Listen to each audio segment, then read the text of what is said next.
Hello, ladies and gentlemen of YouTube, and welcome to episode 21 of the Council Forcecast. I am Retty4, and we're back, finally. On my left, Evan Nova.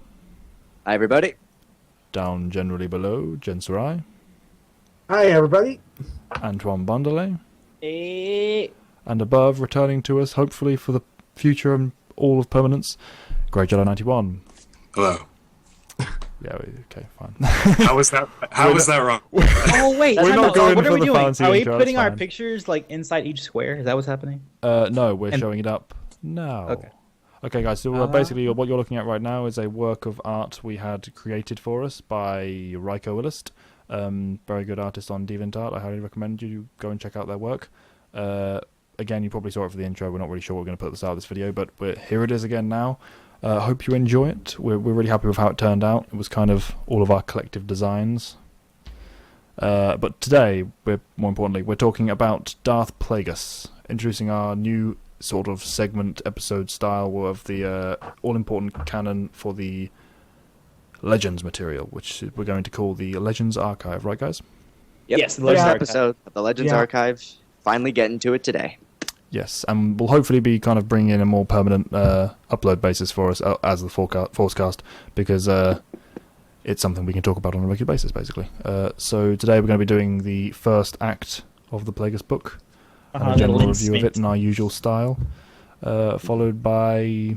What was the next, guys? Comments. And then on the third part, we're going to do a game called the Council Gauntlet, meaning we're going to have Darth Plagueis see how he does against each council member. I think we were going to go with the Clone Wars Council, Clone Wars, the mid Clone Wars Council, because Attack it of the changes Clones. quite a bit. Yeah, it kind of fluctuates, understandably, as people get killed off in the war. Okay, so are we going to start with our general opinions of the first act, like we usually do with our format? We got news I first. thought we were going to do news stories. Okay, news Yeah. first. Remember, Let's that was going rewind to and go into that. last. Okay, Yeah. apologies. News. That's okay. Antoine, take it away. Yeah, so the first bit of news we have is that it's been a rumor, and we all kind of suspected it, but Vader is officially returning to a Star Wars movie. He's going to be in Rogue One.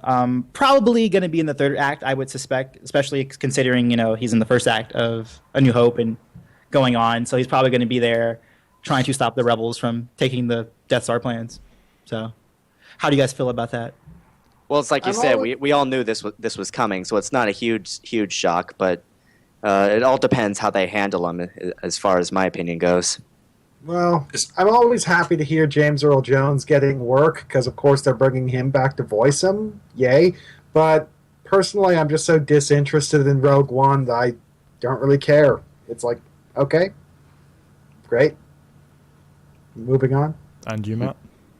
It's the sort of thing that, it's kind of like a non-story, isn't it? If you're going to set a movie during this time period and he doesn't show up, It's like, what? Yeah. Basically So- how I feel about it as well. I mean, they need to nail him 100% or it's going to be Of disappointing. course. He's a difficult character to get wrong once you've got the right setup. And I think they do. Right. I want them to use him, as we've mentioned in a previous podcast, I want them to use him kind of like you would Jaws, in that kind of style. Have him be constant presence in the off-screen side of things, so the people that aren't necessarily aware of him, but we are maybe, or have it play into the whole, we don't see him until the last possible minute, and we just hear that, and then the climax hits, and that's where everything goes down, and we lead into the New Hope scenario. Yeah, I agree with that. I think that Vader should definitely be kept in a very Jaws way. Like, you don't really see the threat, but you know that it's present. Kind of like you see with PG-13 movies, horror movies, how you don't really see the violence, but you really are very aware of what's happening. I think that sort of thing should happen, like whatever he's doing at the end to get those plans back. We have to know how powerful he is, how determined he is to get those back, but not, like, still make him out to be like, oh man, like Darth Vader is like this thing that we don't really know what he is, but we do know that he's like incredibly scary. He's meant to loom over this, not take center stage. Yeah. Exactly. And Cast then a going by shadow. that, the extension of that, Rogue One creators, meaning Gareth Edwards and Kathleen Kennedy, who's the new George Lucas, head of Lucasfilm, addressed the concerns about the reshoots, which is always something that happens with movies no matter what. There's always scheduled reshoots, especially for any blockbuster tentpole film. But there was like extra concerns that it was being like completely rewritten, that the tone was being changed, and that concerned me because the main thing that I was so excited about for this movie was that it was going to be an actual war movie in Star Wars, and that it was going to be that very deep and visceral thing. And to hear that they're saying, or the rumors were that initially was that they wanted to be more like Force Awakens, they wanted to be more swashbuckly and adventurous. It's like, no, like, can we? That's what these stories are for, so we can get these different genre films rather than the basic saga stuff that we get. But then Kathleen Kennedy says in this new report that the reshoots are just basic reshoots, not like rewriting anything substantial or anything like that. So good. Good, because they definitely need that. Otherwise, it's going to get very stale very quickly. Star Wars isn't something that you can wholesale package. Like, I mean, even Marvel is suffering in that regard. They need to introduce some tone change in there as well. Who needs more of the same? Yeah. The best thing this movie could do is stand on its own 2 feet. Mm-hmm. You want to. This is a movie you want to remember, not just. It wants to be shut the Star side Wars with after the fact. It's a war movie in the Star Wars universe, not a Star Wars movie with war in it. That's the Right. focus they need to keep on it. But they look like they're going to make it more of a heist thing anyway from what we've seen in the trailers, but we can only hope that it's not. We'll have to That's see. a little bit more. And then we have the E3 just passed, and EA had a panel about all the future stuff that they got planned. The things that really stuck out to me was the new IP, which was the it's like you're a First Order trooper, or I don't know who you are, but we see a guy walking out into a place that looks like Jakku or Tatooine. And it's like a desert planet, and you see like First Order Star Destroyers going over. That's what popped out to me the most. And I guess some of they're talking about new Old Republic stuff, but I don't really play that game. I know of it and like the story surrounding it, but not the actual gameplay itself. Those are the 2 things that I think popped out to me for the panel. They semi-recently revamped the entire game, actually, and massively improved it from a story perspective, because one of the issues everyone had with it was that it was Knights of the Old Republic, but as an MMO, which is basically everything you don't want from a Knights of the Old Republic game. They've kind of changed it so that the grinding MMO aspect has been refined to the point where everything side questy is optional. You can basically level up to the highest level just doing the main story content, so that if you just want that main story content, you're not hampered down, which has brought in a lot of people again, and they've kind of done that in lieu of the whole new Emperor stuff, the kind of New Order equivalent back in the day, sort of thing.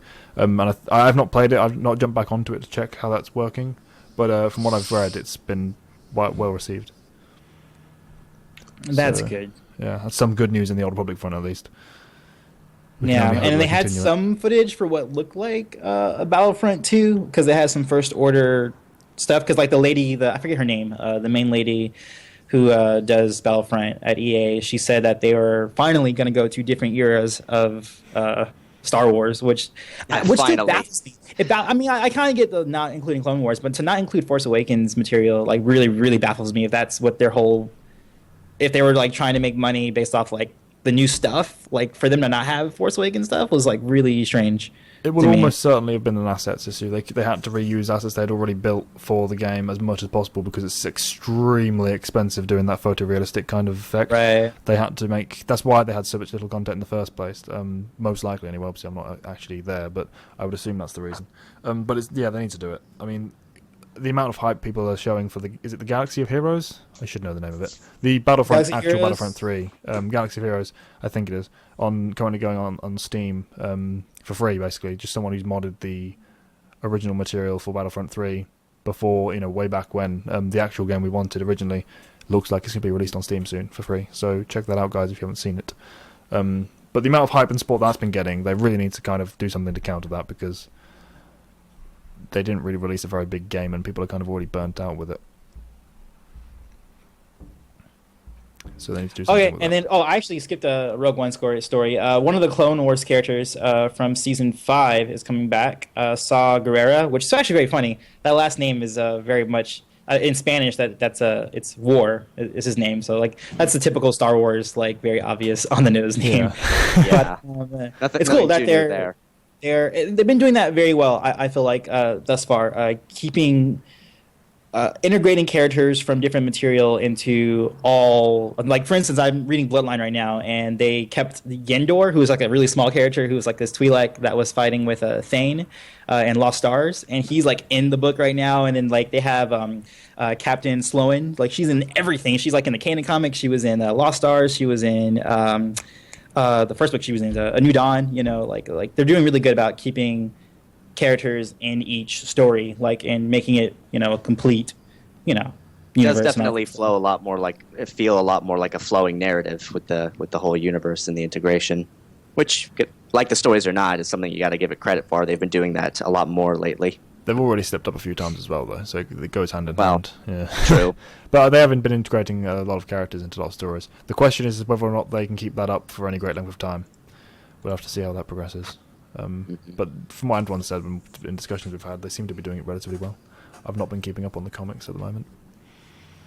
Have you been reading? I know I've got Kanan on order actually. I'm looking forward to Kanan because the material I've seen of it, I've looked like the kind of non-offensive material that you can easily slot into the non-offensive material. Legends Eradication universe. I'm going to check out, and because it does look really well done.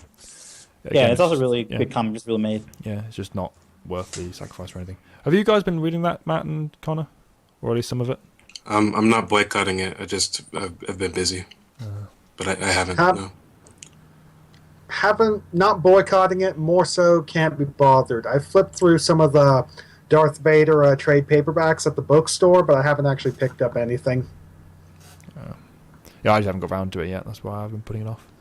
I'm looking forward to it though. And the news that's not really news, but John Williams is confirmed for episode 8.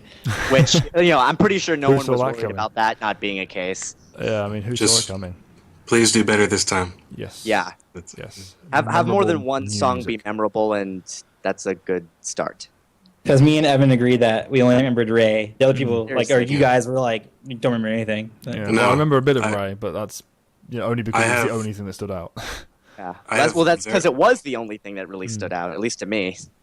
I have very fond memories of even the Phantom Menace's soundtrack, so it says something about this last one, but I can't remember anything about it. It's one. I mean, it's one thing the prequels themselves got right, isn't it? Everybody loves. I have the soundtrack for the Clone Wars movie, and I like and remember it.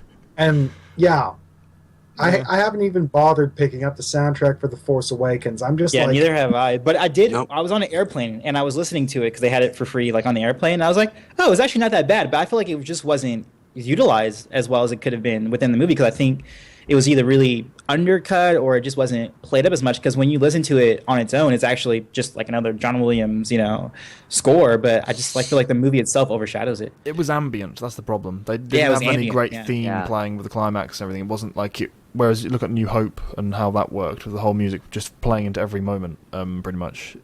I mean, obviously the great Tatooine sunset scene. That was the closest thing you got. Rey kind of her moment early on in the film. That was the closest you got with that. But it didn't hit any of the action beats that the originals did, which is a shame because even the prequels got that right. Yeah, all the other movies everybody loves those soundtracks. Yeah, you can't just have one moment from the movie. It's not a full soundtrack, is it? Yeah. It's just Nah. a snippet. It's a single. Yeah. Yeah. Force Awakens soundtrack, it's just Rey's theme they release. might as well. Yeah. And also news is not really news. It's a very old story, but it's, again, being perpetuated is that Obi-Wan spinoff is all but, gonna happen because Ewan McGregor is, super down, Yeah. Every interview he mentions it. His face he's always lights up mentioning and it. he's just so cheeky. It's like, oh, I want it. I want it so much. Just give us Ewan McAwesome again, please. Please. Literally the best thing of the prequels. Oh, yeah. Literally. Irrefutably best thing to come out of the prequels. Yep. With the exception of the soundtrack, maybe. But even that, I prefer Ewan McGregor, I think. If there's a choice between the two. It's difficult. Probably leaning towards Ewan McGregor, though. All right, cool. And that's all the news. So we got our main topic, which is... who's taking over the main topic? I forget who's doing that. That was you, Evan, right? Or...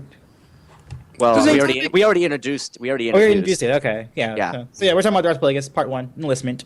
Yeah, because this book's pretty thick, so we're not exactly going to be able to get through every section in one video, which is why we're dividing it up. It deserves more than one as well, let's face it. It deserves an in-depth analysis of every act, I feel. So do you want to take that away first, Matt, seeing as though you're the one sort of most interested in this so far? Okay, I'm not sure exactly how how to start. Just general impressions. Let's just start with the... Okay. With the first Just act. general impression? Yeah. It's probably the most comprehensive, sort of amalgamation of the rest of the EU that you're going to get in one work. And it's told through the eyes of the Sith. So that's what it is if you don't already know. So what do you guys think? What are your general thoughts on it? It's exactly that, and that's kind of what makes it so great, because it's like, even when they're talking about events that the Sith didn't have a direct hand in, just their reaction to it is kind of interesting. Yeah, I mean, I don't know if it's that the fact that it's told from their perspective, but they there's not like really a topic that they don't at least touch upon. So it's really, it's not just thorough, it's interesting. He's musing about things that you as a fan would also wonder about. He's making good commentary on the galaxy at large. I think that's what James Luceno's like biggest upside is to anything he's written, and I feel like he kind of in this book plays as his own story group, and he's always in that in all of his novels. Is that he makes sure that he integrates other people's work so that it is a more cohesive galaxy at play. And he makes mention of Kuhn, I believe. He makes a mention of Bane in this novel, which of course you have to. Every little thing, you know. Yeah, even stuff you wouldn't even bother wanting reference to is referenced in this book, like what? But there's upwards of like 30 specific dark side. Not all of them are Sith, of course, but dark side affiliated groups or figures in this. Yeah, Darth Plagueis, I forgot to mention him. Like, there's much you can keep talking about that. Darth Cognis, Darth Millennial.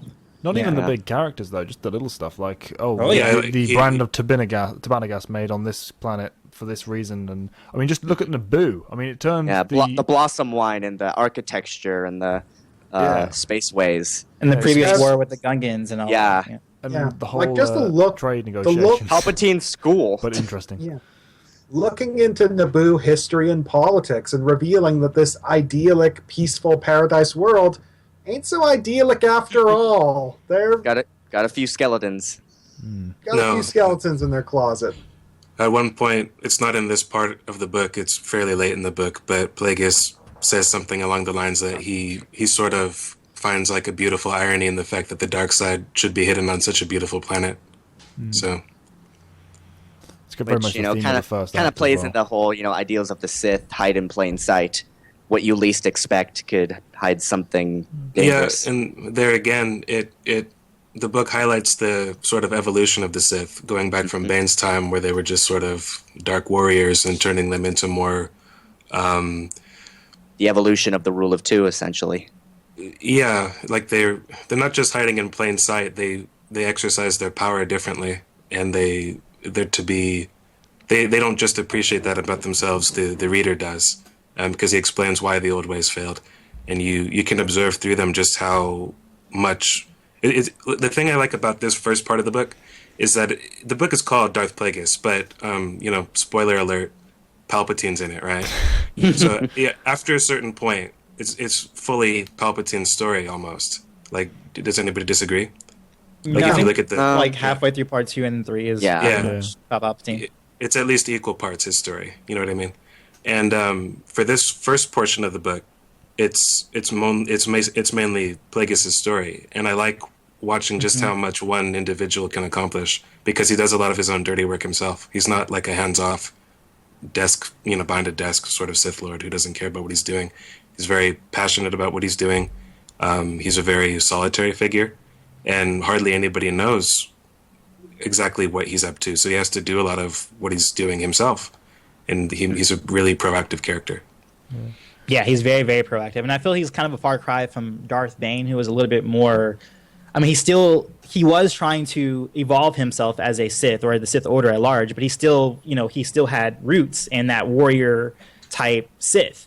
And Plagueis, I feel, is sort of like what Darth Bane kind of wanted to start becoming, but without the roots of having that warlike, system at play. So Plagueis is all about like his research. He's more of like a scientific, type character, like reasoning, the way he reasons, rather than being like how do you explain it? Like schemer. He's also a schemer. Well, he is, but it's not his defining trait, is what I mean. Whereas Palpatine is very much the schemer. He's the scientist. He really is like an anomaly, even amongst the Sith. Like, there's nobody quite like him. Yes. And you can't place him in any sort of mold or caste or archetype or anything like that. No, like he's even in the context of the rule of two Sith, he's still different. It makes note in there that most of them, in contrast to the way that the Jedi are chosen as infants and sort of molded and like to think as the Jedi do, the Sith tended to find beings who had already been scarred by life, who are already open to the call of darkness. He's not that way. Everything about him's different. He'd be an exception. Yeah. And that makes him interesting as well, beyond his own character. It's just the circumstances. Yeah. Well, one of the things I wanted to address there is the short story The Tenebrous Way, which was written as a tie-in to this by Matthew Stover, and it basically just reveals Darth Tenebrous's viewpoint on his apprentice Darth Plagueis, and you kind of realize in that short story that Plagueis was kind of intended to be this pure instrument. Like, Tenebrous effectively programmed him to be the kind of person he is.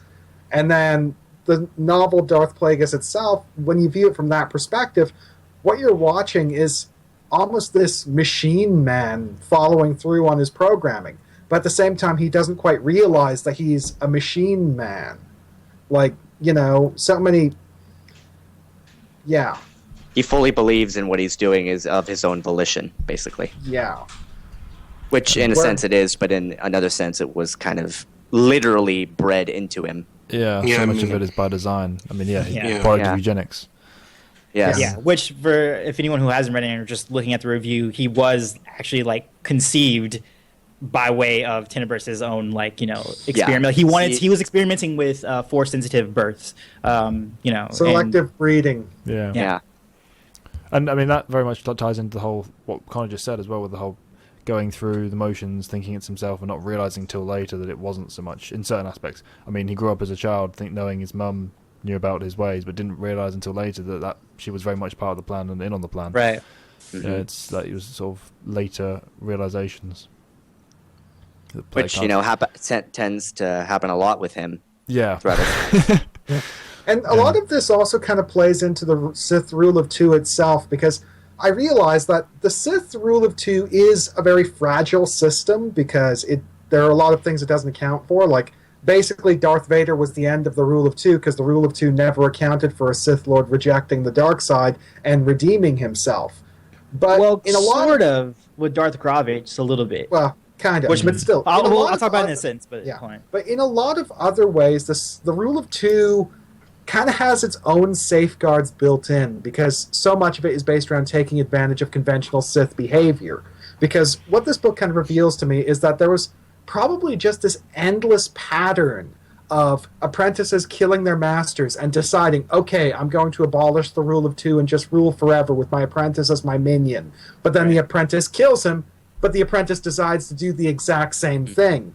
And the problem is that that's how the Rule of Two keeps itself going. These new Sith apprentices who become masters, instead of just operating alone, decide to take apprentices to train them up, because the problem is that as Sith Lords, they need to be at the top of a pecking order, and they need a pecking order to be on top of.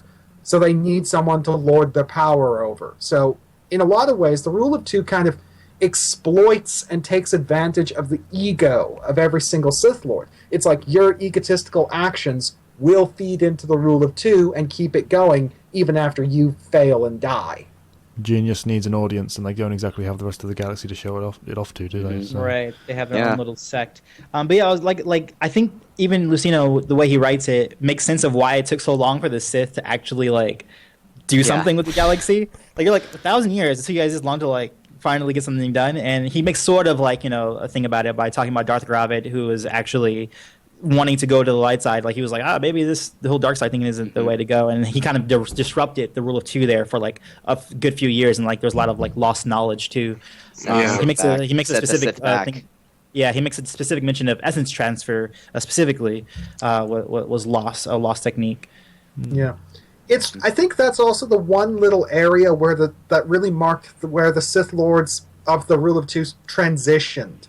It's up until Darth Gravid, it's when looking at the examples of Bane, Zana, and Cognis, what you get are Sith Lords who fit very neatly into the classical molds of Sith Lords. Darth Bane is the warrior, Darth Zana is the sorceress, and Darth Cognis, she looks like she's shaping up to be a hardcore assassin. But it's then the loss of knowledge and the disruption in the training, because the impression I get is like Gravid's apprentice Gian her training wasn't complete when this happened, so she basically had to build up her own skill set and fend for herself because she no longer had a master. And it was at this point where I think the Sith kind of dropped the molds and the archetypes of old and really started becoming the rule of two Sith Lord that Darth Plagueis is, which is this super general purpose operator who kind of dips a finger into every pot. It's like, in some ways, Plagueis is very much in line with the sorcerers, but he's definitely not a sorcerer. It's almost... Yeah, he's... I think he at one point, like, he describes... Well, go ahead, finish your thought, and then I'll say what I was going to say. Okay. But still, it's like, this is the point where the Sith Lords... Basically, the rule of two Sith Lords are capable of operating in whatever capacity they want, because they have all of these skills, but they've practiced all of these skills in such a manner that instead of detracting from one another and making them spread thin, they feed into one another and reinforce. I don't disagree with anything you just said, but going further than that, it's like it's not just to do with their abilities, it's to do with their mindset, the way that they approach the galaxy. He's a financier is what he is. He's a banker, and in his alter ego as Ego Damask, like that's his public face, and he hosts these private gatherings, which he describes as experiments in bolder thinking and social alchemy. And I think that's really what he is. He's like, if you wanted to put a label on him, that's what he does. That's different from the Sith of old, who are just trying to dominate. He's trying to, in every possible way, change the galaxy to what I think he honestly thinks would be better. It's just that he thinks he's the only person who knows what's best for everybody else. So he's trying to, kind of like a dark side from DC Comics. Like, basically the idea is destroy everything and rebuild it again in my image, and it'll be better for it. That's what he is. It's not just bloodlust or mindless rage or learning how to create leviathans using the Force. Those sorts of Sith from the old stories are they almost seem kind of aimless. They're just manipulating because they can. His is a lot more purposeful, you know what I mean? Yeah. It's like the ancient Sith Lords, their mantra is bow down or be destroyed, whereas Plagueis is more like order and control through any means necessary. Like, That extends to his views on the Jedi as well. He sees them as inferior and in the way, but if they just stepped aside, went off onto an enclave and sort of didn't bother him, then he wouldn't be like, let's destroy all the Jedi, we must exterminate them. Right. It's like, it's only because they're taking center stage that he needs them out of the way. So, which I like, because I always hated how the Sith, especially the Rule of Two Sith, were always, we must destroy the Jedi, because really, do you need to? You could just take over the galaxy and there's nothing they could do about it if you did it within the political system. I mean, without revealing yourself as a Sith, anyway. Yeah. I think there's just an ingrained part of them that they can't watch their rivals in any sort of position of power. They have to destroy them utterly or not at all. And kind of the same for the Jedi too. Like they kind of like, they're like, oh, Sith must die. Like not even like considering what they're up to or what they have to bring to the table. It's more of like, it's just an ingrained system between Jedi and Sith that they're just each other's enemies. That's why this has been going on forever. And the thing is also the fact that they basically need each other. They are defined by their opposition to each other. It's like the reason why the Rule of Two Sith Lords stayed so sharp, whereas the Jedi Order stagnated, is because the Rule of Two Sith Lords continued to exist and continued to oppose the Jedi, looking at the Jedi, sharpening their knives, thinking of all the ways they're going to kill the Jedi, and because of that, they kept themselves on the ball and focused, whereas the Jedi, with no enemies that they could see because the Sith had hidden themselves, kind of started to turn in on themselves and stagnate. And it's like George Lucas says that the Jedi Order of the prequel trilogy is the Jedi Order at full blossom, at its prime. No, that's the Jedi Order after 1,000 years of degradation, just on the cusp of death. Depends from the perspective you look at it. From a certain point of view. Yeah. Well, I think it's only because of how closely aligned they were to the galactic politics, like with the Republic sliding into the way that it did. Yeah. Like that brought the Jedi to the point that we meet them at. And we're back. Sorry, brief technical difficulty. So, Jedi Order's decline was because it was attached to the Republic. Go. I had kind of finished my thought on that. That too. I think a big thing there is that without the Sith to oppose, the Jedi had nothing to focus on except the Republic. So they just attached themselves to the Republic more and more tightly, and it turned into a codependent relationship. And codependent relationships are terrible. They're essentially mutual parasitism. It's like Plagueis himself kind of directly addresses this in the book, to talking about the Jedi Order as these really sort of permissive parents who are just tripping over their robes in a rush to maintain family unity, just supporting everything the Republic did without thought because they wanted to avert conflict. And this just made things way worse, because instead of curbing the Republic's excesses, they allowed the Republic to get really, really bad. And because they themselves are attached to the Republic so tightly, they're basically living at its beck and call rather than serving the will of the Force. Yeah, no, I mean, there's not much in the way of change they could have made to actually help the situation without the Sith stepping up as an opposing force for them to kind of, I don't know, make themselves relevant again within the galactic stage. There wasn't really anything they could do to solve the problem, because as far as the galactic public was, concerned, they were just peacekeepers. Yep, Jedi are proud peacekeepers. There are a few cultures that were more inclined towards them than the average, but as a whole, they're just wise peacekeepers.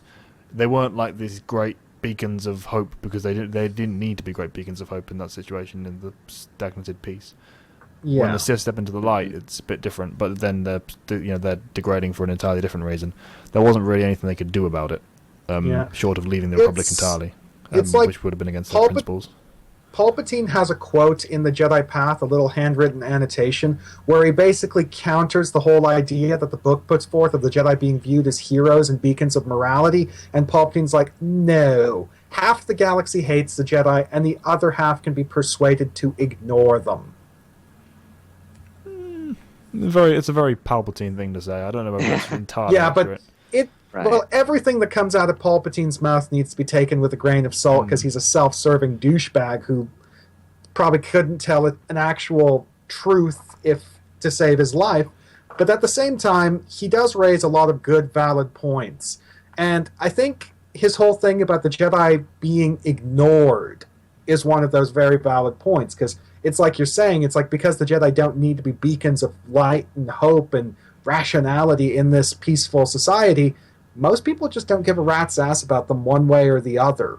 What are some examples of that you would say? Because I have some examples of counter to that point about people needing the Jedi, and that's the first thing that they usually ask for and request from the Republic. I mean, if you look, quick, throw a Jedi strike team. Get the Jedi. I mean, well, look at okay. Hey, bring us some Jedi adversary. We got the Kifu Rangers from the Star Wars Republic comic series. They're the guys who are basically in charge of the Outer Rim in terms of peacekeeping and, basically law keeping within Republic territories in the Outer Rim. And the Jedi Order itself doesn't really have much of an opinion towards them, but the Rangers themselves, the impression I have is that they view themselves as rivals of the Jedi and just kind of like to really push their position of influence and power. The only people who I would agree with the Outer Rim. The the Outer Rim definitely might have some animosity, ill will to the Jedi, because they, generally speaking, the Republic at large kind of disregards the Outer Rim. It's usually just the Mid Rim and the core planets that get the attention from the Republic and from the Jedi itself. So I wouldn't say. I think you're kind of generalizing it when you're saying everybody ignores or hates the Jedi. You definitely could say some worlds and sections of worlds can do that, but to be fair, he's quoting Palpatine. Palpatine is a huge journalist. There are definitely people out there who hate the Jedi, no question about it. There are a lot of stories focusing on people who hate the Jedi, but for me, it's most of the galaxy doesn't hate the Jedi. They're more inclined to just ignore them, because it's I'm not doing any crimes and there are no crimes being done near me, which means I'm probably never going to see a Jedi, so why should I care? Yeah, there's a lot of them. But at the same time, there are a lot of cultures that are their entire legal system is kind of tied to the ways of the Jedi. I mean, look at I forget the name of the species or the event, but there was Luke Skywalker in the Thrawn trilogy. acts as a mediator in a bar from like Nogri. a disgruntled. No, it wasn't Nogri. Was it Nogri? Barabel. Oh, sorry. Barabel Yes, culture Barabel. worships the Jedi. and he's just kind Alright. of the last Jedi around, really, isn't he? At that point, Thrawn trilogy. So he's like, oh god, okay, crisis. This is something a Jedi would solve. You've done wrong, but you've also done wrong, so make up. And then they're like, okay, fine, I disagree, but he's a Jedi. We'll honor it and move on. That's the way they speak about it in that scene. Is very much a case of, well, this is what the Jedi do. We respect the Jedi. And you get the sense that that's the sort of cultural impact they have in a lot of areas in the galaxy. I think you could take Palpatine's statement, though, that Connor quoted, as kind of like him talking about how foolish the masses are and how you can manipulate them to view the Jedi a certain way. Because being a Jedi is kind of a thankless job. There's plenty of times where they give their lives or whatever, if necessary, to get something accomplished. And if they fail, the people blame them for the position that they're in. If they succeed, you know what I mean? Like, there's different ways of construing what drew the hatred or the ignorance or whatever that you want to quote here. But I don't think Palpatine's correct. But I get what he's trying to say, or like I get how you could construe it to be true. And let's not forget that every single problem that the galaxy faces is almost always exacerbated by the Sith tweaking it. It's like, oh, this could have been maybe smoothed over. Let's set fire to it and make it a raging inferno that destroys the galaxy instead of letting the Jedi smooth it. It's like it is very much like almost always that way. A lot of the galaxy comes to the Jedi with their problem, and they get mad when they can't fix it. Yeah, and when they can't, Right. a lot of times they can't fix it is because it's deliberately made. Like, Whether sort of it was the aimed that way. Mandalorian Wars or the Clone Wars, like Yeah, both it's of those. always Right. One of the things I find especially ironic on that topic is how much the focus and the goals of the Sith Order changed between Darth Bane Rule of Two and Darth Plagueis. It's like in Rule of Two, Bane and Zana, what they're trying to do is take down any anti-Republic groups and unify the Republic because they want to basically just get all their enemies clustered together so they don't have to hunt them down individually. But then when we shift over to Darth Plagueis, it's the exact opposite. Like Plagueis, Tenebrous, and later Palpatine are encouraging and fermenting conflict and division. Because they're basically getting set up to start a civil war that they can then... Yeah, and it's definitely one of those evolving facets of the Sith Grand Plan where you get the impression that Bane probably didn't know what Plagueis, didn't plan out what Sith Lords would be doing 1,000 years hence. He was just kind of setting the stage for future plans to be set up. And then he needed to unify the Republic and get rid of any opposing groups that the Sith themselves didn't directly control or influence. Whereas, come to Darth Plagueis, now it's creating those groups because guess what? By creating them, we control and influence them. Now we got these chess pieces we can use. They're not just wild cards who are going to cause us problems. And that kind of leads into Plagueis because this is all the establishing and fermenting of the grand plan at its different stages. So should we sort of pull it back towards the book itself and talk about the introduction and sort of the very first scene? Because it's the first scene definitely sets the tone. Yeah. I can say that for sure. That it's very interesting scene. Yeah. Should we just throw up a warning? I guess we probably should have done that earlier. Spoilers. So if you haven't read the book, you're going to be spoiled. This is the official spoiler warning point. Everything up till now is general. Now it's specifics. Yeah. So you have been warned. So, yeah. It's also been out for years, so let's go. Yeah. That's why I laugh. If you're not that familiar at this point, where have you been? If you've never read this book before and you're watching this podcast to get an opinion on it, recommend it. Read it. Read it. It's great. There you go. Yes. If we can impart anything out of all this, we think you should read it. Yeah. It's the reason why it's the first one we're reviewing. Yeah. Everything good about the EU can be squeezed into this one book and then flourished into a blossoming flower. It's amazing. Go read it. Yeah. So, high recommendations. Thumbs up. 9 out of 10. Unanimous agreement. It's a rare thing from us. That alone should help you make the choice. True. Okay, so first put that scene. stamp on the book. All right. The first scene is essentially a flash forward, and it shows the immediate aftermath of Darth Plagueis' death. Spoiler alert, he dies. With Palpatine standing over him. Palpatine standing over him, and it's essentially just Palpatine coming into his own as a Darksider. his feelings upon Sentence. killing his feelings upon killing Plagueis are like, I've crossed a threshold and now great power awaits me. Woo! But also, wait, it can't be this easy. And goes and prods Yeah, the also body a bit paranoia. before Like, wait a prods minute. the corpse, but while yeah. he's expecting him to come back to life. Or was as he? Yeah. Yeah, he it's wasn't a sure. really good scene. I adore it in so many ways. I mean, it expands on Palpatine's character more than the films ever even graze upon. It expands on the views of the Sith in general. You see, you get the sense of the aura emanating throughout the galaxy from this one moment. It's so well written. Probably my favorite scene in the entire This is Act the One, point to where be honest. everything's. Oh yeah. Yeah. One of the other things that really struck me about this, especially recently, because recently I started rereading Dune.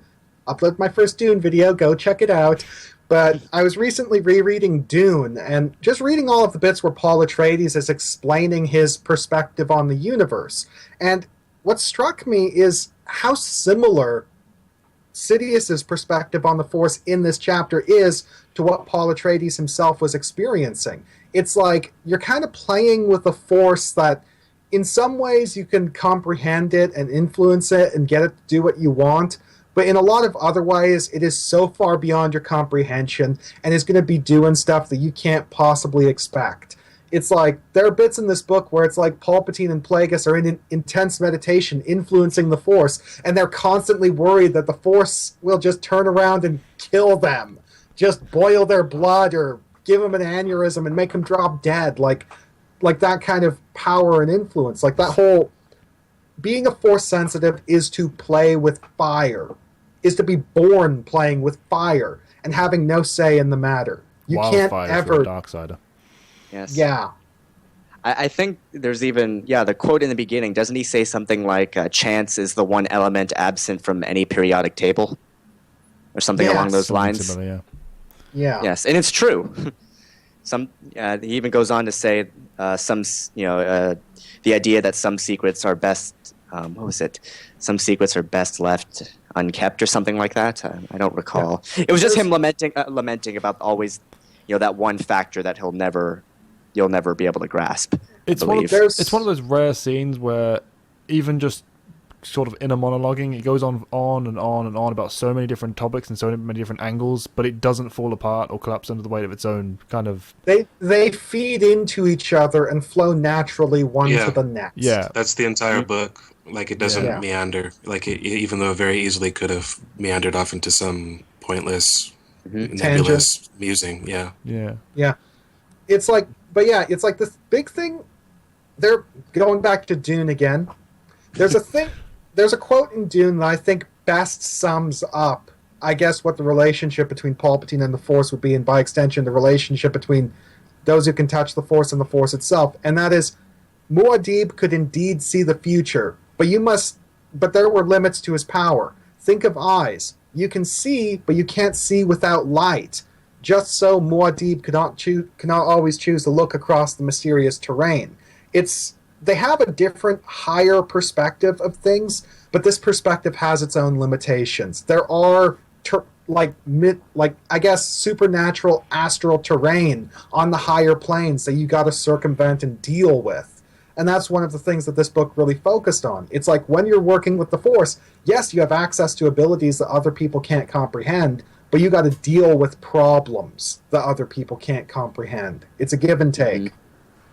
Like anything. The notion that you have to deal with repercussion is something I really like about this book, and something I hadn't really thought about that much. The idea, sometimes he'll say something and it's just like you're just trying to work in one of the movie's titles here, aren't you? And other times where he says that the Force can strike back, it's just a huge great thing. That's idea. how it culminates. Yeah. That's how the whole book culminates, is that the Force does strike back. Yeah. Yes. Yeah. There is no action without reaction. There is no effect without consequence at the end of the day. anything. And in that same vein, he's very good at tying in a lot of problems that already exist within the universe and making them not only relevant and work, but interesting. I mean, like the whole Four Strikes Back thing with the prophecy, it was kind of a out of nowhere and pointless aspect to the original, to the prequels, and he kind of makes it relevant and makes it interesting. He makes the prophecy work. Like, as somebody who never quite was on board with the prophecy, I don't really have a problem with it anymore. Yeah, because it was always a thing that the Force did, and it was like, oh, you're gonna screw with me? Fine. Hey, have a ungodly powerful child that I've just created for no reason. Boom. Right. Yeah. Enjoy having that on the tape. Again, action, reaction. That's the other thing that this book does. It's like, it's all about taking a lot of those concepts that were introduced in the prequels that people dislike and justifying them. It's like, this book justifies the midichlorians. To me, it really does. Yeah, to me, that's what the EU is supposed to do across the board, and this book is just one of the finer examples of that. Hell yes. Yeah. Taking what is already supposed to be good, and if it isn't, making it amazing. Yeah. Indeed. So we're kind of still bouncing around. Yes. Are we supposed to be going chapter by chapter here? Like, is that the theory here? Just talking about like general, location. Yeah. After I think now's the time to move on to the actual first chapter of the book, away from the prologue. Sorry. Yeah, the segue was that like it goes from it's Palpatine musing like, oh yeah, him killing Plagueis, but then he's saying, oh, I wonder how it was like for Plagueis when he killed his master, and then that segues into the next bit, and Plagueis has kind of a similar experience in terms of like being kind of paranoid afterwards, wondering if very similar. The spirit of Tenebris is out there somewhere, like haunting him, and even for his fact that going a little bit further on, Tenebris is one of the acolytes he had, that he was planning to replace Plagueis with, like shows up and he's like, oh my god, is it him? And he's like, thinks like a ghost or something like that. So it just molds into that. And also, I also liked the death scene for Tenebris, because a lot of times when you hear like Sith Lord killing another Sith Lord, you think like maybe this epic battle, you think like Darth Zana and Darth Bane or something like that, right? But oftentimes in history, the reality is much less kind of awesome. Happens. Than actual story. Like if you look back and see, like, kind of Game of Thrones we can reference. We have Bronn looking back and seeing how his father defeated forget the guy's name, the dual wielding. Thank you. And you realize it's not how you would expect the honorable Ned Stark to kill someone. Well, to be fair, it wasn't really his fault.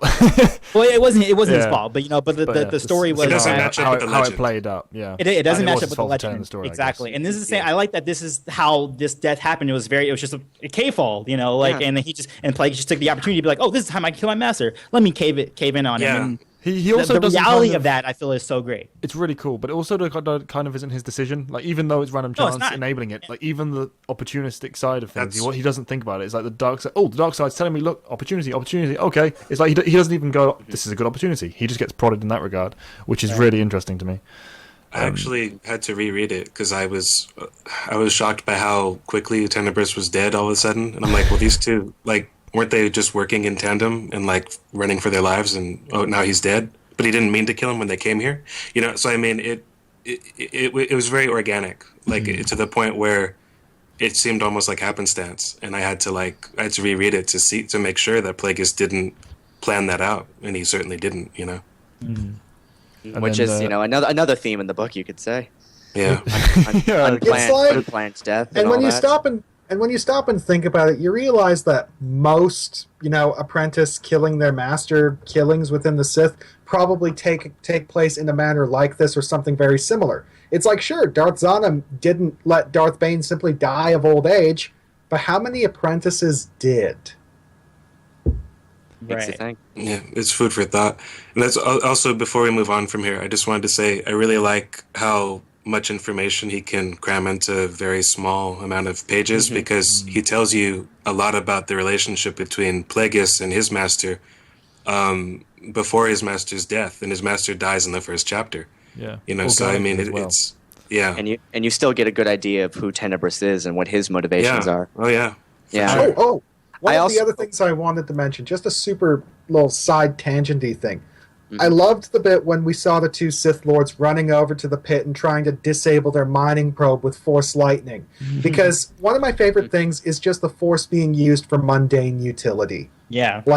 Especially considering these two guys, if you're doing all of your own dirty work, you'd probably be doing a lot of that. Like there are probably lots of instances where Plagueis just fixed a car engine with telekinesis.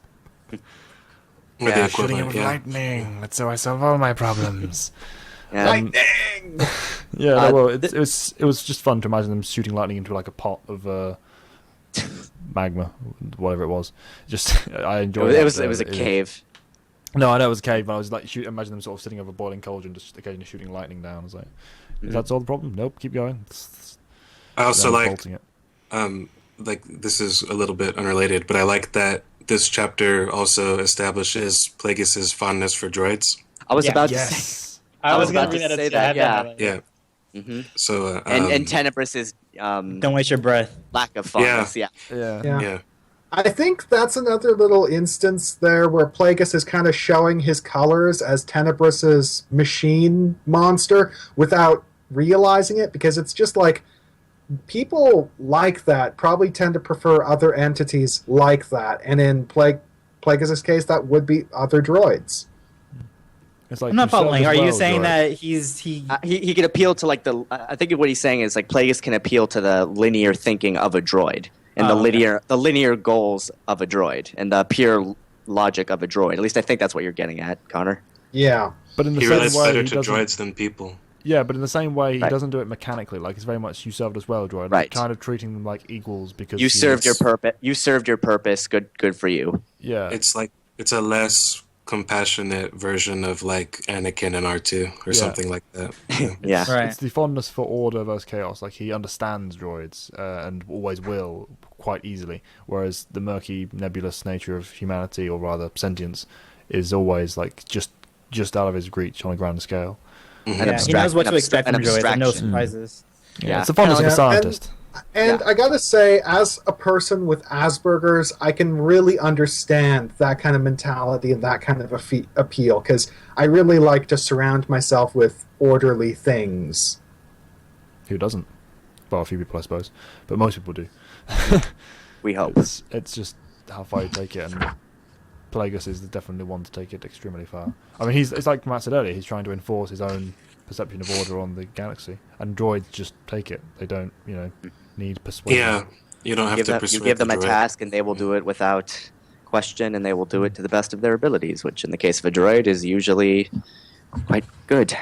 And he does. I mean, he takes a droid back and goes, I've never really thought about having a droid, but I guess you're kind of useful, and puts him in his archive and sets him to work for years. Yeah. It's like, Plagueis definitely is someone who can see the value in anything, which, again, makes sense. He's a financier.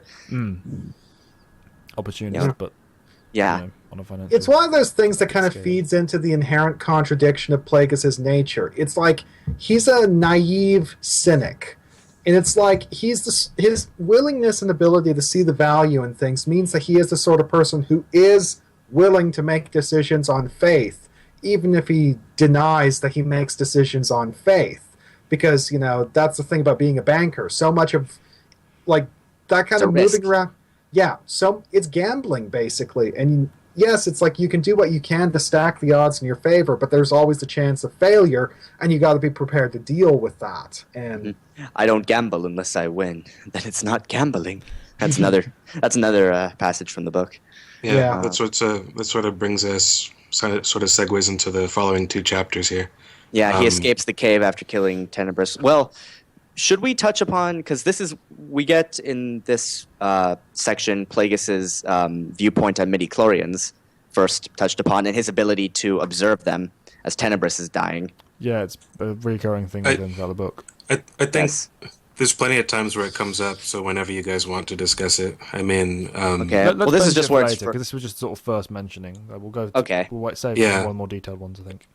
All right, just wondering. So the next two chapters cover his escape from the cave and him trying to make his way back home, basically, because in the process of killing his master, his ship was destroyed. So he's kind of stranded on this planet. And so I think this one's called The Inner Landscape. That's the name of the chapter. And it's a really good name for a chapter. Given what and that's pretty to the point.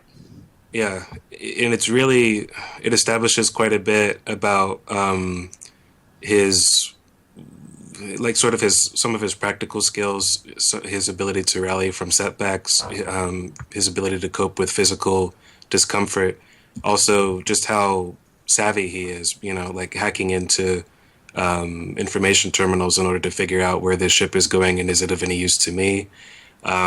He also, while he's traveling, he observes what he sees on the planet, and he speculates about what the planet might become in the future, and he's right about a lot of it. And it also is a good way of exploring sort of social dynamics between people who are called near humans in Star Wars and not, like none of the characters that you meet early on in the book are human, and it provides a certain. It's a subtle distinction, but it's still appreciated because these are the introduction to the Star Wars universe in this book through the eyes of aliens. As it so often should be, and in a really interesting way as well, because it leads into the whole. He finds a ship in a spaceport. He doesn't, as so many other Sith would do, just steal the ship. He goes, maybe these guys will be useful. I'll see what I can do and sort of. He tried his best to actually work with them, and he but makes an attempt to bargain with them. An honest attempt. Like, it's not some sort of manipulation where he's going to betray them later. It's an honest, no, if you work with me, I'll work with you. Let's do this. And then they obviously don't, but... again, goes back to the whole seeing value thing. It's that willingness to compromise that is one of the things that makes me think that the Galactic Empire would have been so much better off under Plagueis than it was under Palpatine. Oh, hell yes. Because Plagueis actually had a plan for the Empire, whereas Palpatine was just building an edifice to his own ego.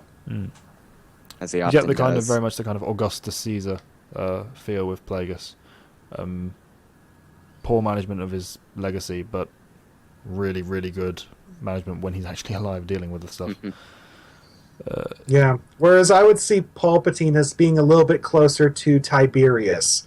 There were some things that he did well, like Tiberius was a good economist and he was good at protecting his position, but there were a lot of things he fucked up royally on because he was too busy having orgies at his private manor and couldn't be bothered to actually rule and devote attention to these things. Well, one of the interesting things I think about the bargaining attempt is that when it does go wrong, Plagueis, he describes, like, he criticizes other Sith Lords for being fatalists and things like that, but he justifies what happens using that sort of logic. Like, there's nothing I could have done to stop this. Like, events were already in motion, and there's no way these people would have seen my point of view. So it has to happen this way. It could have proceeded no other way. So he's kind of I'm not saying he's a split personality, or that he's knowingly a hypocrite, but he is a bit of a hypocrite. His viewpoint he has a tendency to undermine... Oh, sorry. His viewpoint is inherently a contradiction because it's like, on the one hand, it's like he's the sort of person who's like, hindsight is 20/20. It's like he'll acknowledge that the Force had a hand in past events, but he's never going to consider the possibility of the Force interfering in the future, which is ultimately what gets him killed. I mean, he's kind of a optimistic fatalist. I mean, he's like, okay, the fate probably was going to make this happen anyway, but I'll give it a shot. Why not? I mean, when it's not against his, when it's to his benefit is what I'm trying to say. To try, he will do so, even if he thinks it's futile. Like, there are a lot of Sith that would just give up on face value of the problem alone, whereas he'll just be like, nope, let's work with it, and then if not, okay, whatever, what has been lost, a few minutes of my time, kill you all. And then spare the droid, because, that's his way. Yep, and we get introduced to 114D. Yes. An interesting droid with kind of... One thing I found with the scene, does anyone else have a reason for him not go at turning into his new master? Like, he immediately takes a recording of him killing and say, maybe I can use this in the future, and then that never gets brought up again. He kind of just scraps it. No, I don't think that's what the motivation was, though. I think it was just like a automatic, like, sort of subroutine, like just recording what's going on in case he's destroyed, so that there's some sort of record of what happened. It wasn't like, I'm going to get back at this guy who killed everybody. And that's what I think Plagueis really liked about him, was that he didn't... It's very Sith-like. Like, once they're dead, you move on to the next thing. Like, well, you're my new purpose now. And he does the exact same thing at the end of the book with Palpatine. Okay. All right. I was just wasn't sure on that one because he kind of glossed over it, but I feel like I could have used about 2 more sentences to explain that motivation because it kind of jumped from him taking the recording capture to, okay, you're my new master. it felt like odd, as though he kind of forgot when he wrote it. I think it was the sort of thing where it's like he takes the recording and he's like, will I have to use this? And then it's like, oh, this guy's perfectly reasonable and actually wants to recruit me.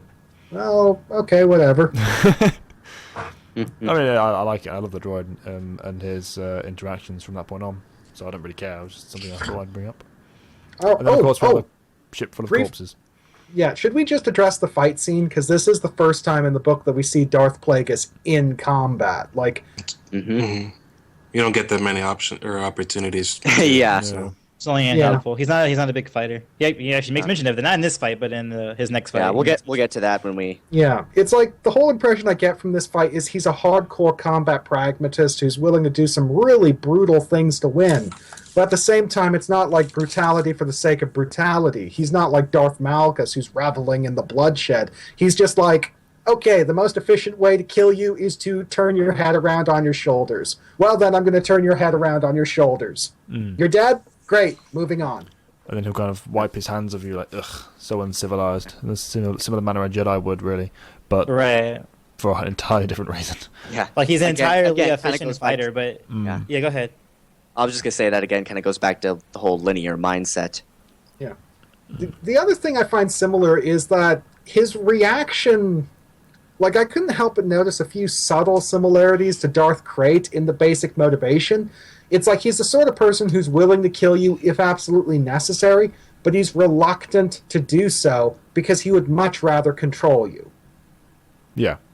It's a waste of assets. It's why he doesn't like combat in general. It's a waste of time, waste of energy. It's just a waste. Let's work with what we've got and make it work rather than just scrap it. Okay, no, fine, whatever. I warned you.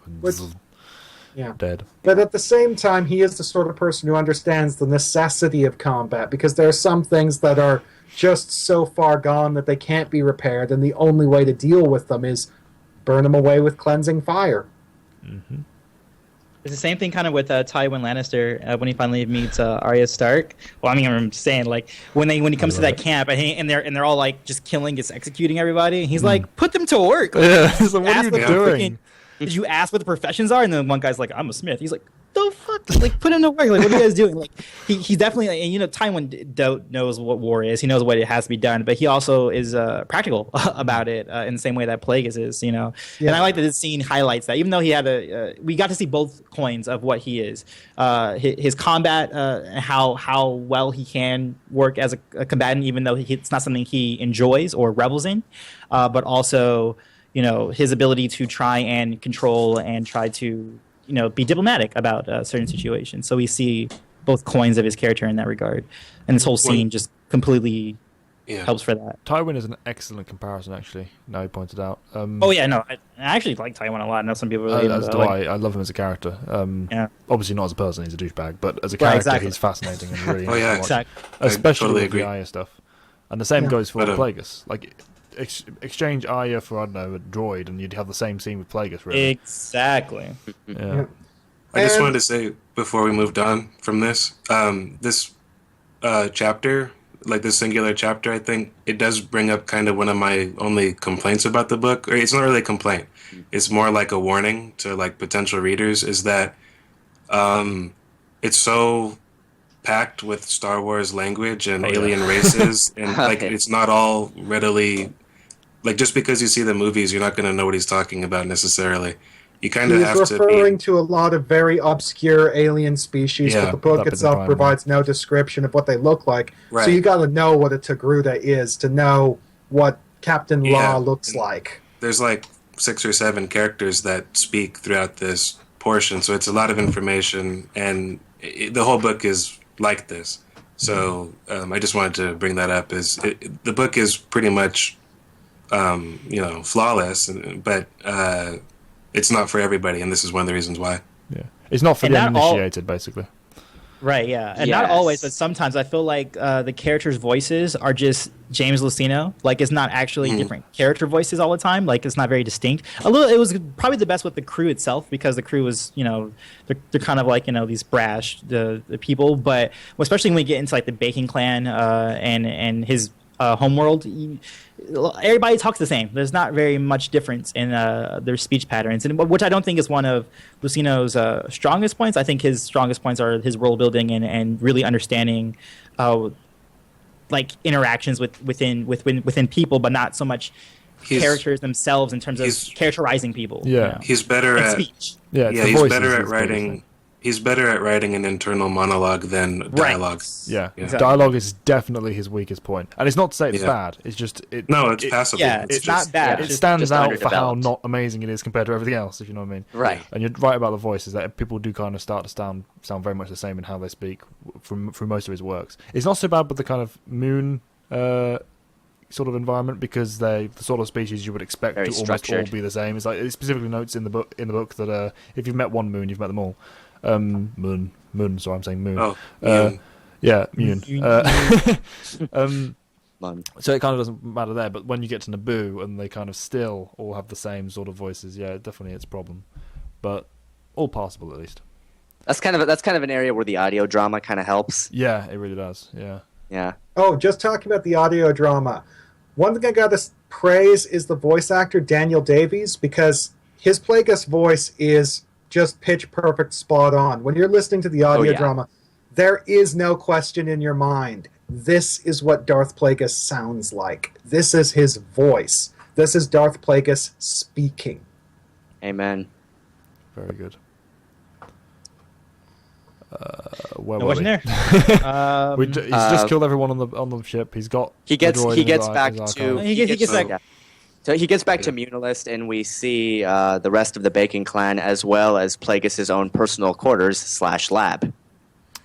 Which is awesome. That's probably one of my The favorite lab parts. is very just interesting. Seeing his library and like how it like rivals the Jedi Temple, All and these really getting into species and cages. yeah, and it's really getting Yep. into how intellectual he is. Like he's not just like I said before. He's a far cry from what Bane and those Sith were. He's very much more of an interesting Sith to me Yeah. because he is thinking There's all these through. experiments, and, And has he all this. appreciates the history of the Sith, or just the galaxy, not even just the Sith, but just Yeah. the galaxy at large. He's not just think- a Darksider, whereas pretty much every other Sith is.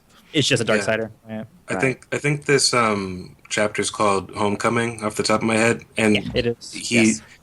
he's describing the way that everything was described in this particular chapter really made me wish that there was some kind of a movie or something I could watch to see what it is he's seeing. The way that he talks about the way the horizon of the city of Harnaden looks, or whatever, the way that his lab, everything that's in there, his library, you really want to see it. Like it's described in such rich detail, but it's described as being so beautiful. I wish I could see it. So it's another example of how great he is as a writer in terms of world building, not just in terms of political, apparatuses or ideas, but also visually. Like this is an author who really appreciates how rich the setting of Star Wars is for that. It's not supposed to look like mundane or insert here fantasy. Like it's very, you can really. Just let your imagination run wild with it, and I think he really does. He really Yeah. should be the person running the story group, really. Give Yeah, him that's more right. into the world. And the Well, game. really I think quick I just- before we move on, because it's an add-on to what Matt just said. When me and Evan, we were at the panel for the Del Rey books that were coming out this year, and they asked about if someone asked "Oh, is Darth Plagueis still canon? What do you think about it?" And he's like, "Yeah, That was interesting. and I'm glad he said his yes with such force and with so curt to that fan, because you can didn't tell doubt it. he puts in work. He yeah. puts in work for the type of stories he's going to build. He doesn't just go in and write and says, "Oh, I'm just going to write a Star Wars story." He's like, "No, I'm going to look at everything that's come before me, everything that I've done in the past, and really see this world for how it would operate with all these previous things happening, and everything that's on the sidelines of this world." And he really puts passion into that sort of thing. And that answer that he gave to that fan, that was just yes, that really showed to me how passionate he was about all this. Didn't even waste time thinking about it. It was just direct. Oh, no. Just Oh, no. yes. He Which sees is why I and agree that understands story the group world. he very much would Yeah. be a. He said, even I think in an interview too, he says, "I don't understand what they're doing with Legends. I don't understand." He literally just said, "I don't understand. I don't know what the reasoning is for." And ultimately He's clearly a fan. Yeah, he's a yeah. fan of Star Wars, basically. I can imagine he would have fixed pretty much every problem with Force Awakens if he was given the opportunity, and he has the skill to do that. in terms of the world building aspect, 'cause that was the biggest problem with the film, wasn't it? I think we all agreed. It really Yeah. Yeah. Now, one other thing I wanted to mention about this chapter is the existence of places like Abora, like Plagueis' private island Abora, and we later find out about his castle on Sojourn, it's the fact that the Sith Order of this era actually, despite needing this takeover, it's established itself. It's still got its own institutes and places, like even if they are privately owned by the Sith Lords themselves, rather than being, universally recognized Sith temples. And the thing I liked about it is it kind of showed that Plagueis, especially later in the book after he becomes a recluse, he does a much better job of just setting up and managing his assets than Darth Bane did. It's like Darth Plagueis goes into seclusion for 30 years after getting his face hacked apart. Where does he live? Well, he lives in a frickin' Frankenstein's castle on a private moon. Darth Bane goes into seclusion for 10 years because of the Orbalisk armor. Where does he live? He's bumming around in a campsite on a desert planet. Well, It's very much attached to one their thing, though, natures, though, respectively. it's not just that. I mean, that might be so, but Bane's seclusion was due to, like, he was physically, like, you can't walk around even in the Star Wars mythos and have somebody not take notice of what you're looking like if you've got a Orbalisk armor infestation going on. So Obvious. but also, like, one of the things that I don't think we've touched on that does set Plagueis and arguably his own master Tenebris apart from many of the other Sith that we know, not just in the Rule of Two line, but in general, is he's a member of a very long-lived species, and he has time to be patient, whereas not every Sith Lord does. And that, like, if also a human sets the Sith point. Lord, for instance, like, needs to get on it, like, pretty quickly. Yeah, you like, can't like a sit around Palpatine for 30 years. Yeah. Yeah. Yeah, and that's Very what that's how people characterize humans in this world, generally speaking, is that they're very vivacious and, like, determined because they have such a short time to live. They need to get their shit done before they die. It's one of the things about humans that kind of carries on through all science fiction and fantasy in general. I It's agree. always Yeah. their biggest trait. We're versatile, we're determined. Effect as well. Mass Effect, Lord of the Rings. Against the Sorry. Lord of the Rings. Everything. It's just, it's always the way. Because it's basically all we have. If you think about it in the terms of, let's think of some great new species to create and why they'd be great. And every single one of them is like, so they're basically just better than humans. Unless we put in a cultural, psychological aspect that makes them a bit more stagnant. It's kind of natural to develop them that way. And it's the same thing with the Muun. They established what they were, and they kept that going for thousands of years. Yeah. Whereas humans kind of develop. I mean, Plagueis himself points out that he sees the humans as the future of the galaxy, and even though they sort of already have been for millennia, but that's kind of glossed over a bit. Right. And But I think he was alluding more to, like, the Empire, like, because in that point, that's when the humans are like, all non-humans are like absolutely nothing. They're third class citizens, if anything. Yeah. Versus in the past, like that, all species were kind of like doing their thing, but Empire for the 20 years it was all just humans. Very human centric. Mostly, yeah. Well, almost entirely, sorry. Which doesn't never made any much sense. If you think about it logistically, there aren't enough humans to run the Galactic Empire. It never made sense. I mean, we're talking about hundreds of trillions of people. Like, no, there aren't enough humans to run the galaxy. Right. Well, that's always, I think, been a bit of a plot hole that's just kind of been swept under the rug for years now. I think it's one of those cases where the Empire is perfectly willing to recruit on near humans and a lot of people who are close enough to be human that they count. And then basically it's the sort of thing where it's like they logistically can't get away with the Death Eater mentality of purebloods first. It's like, no, we're going to have to turn a blind eye to mixed breed hybrids, and we're going to have to let in some non-humans, straight up non-humans, just to fill in our numbers, because we need that shit. And the thing that's kind of both funny and utterly depressing is that the Nazis kind of had a similar mentality. It's like a lot of Jews were able to evade the Holocaust by joining the army.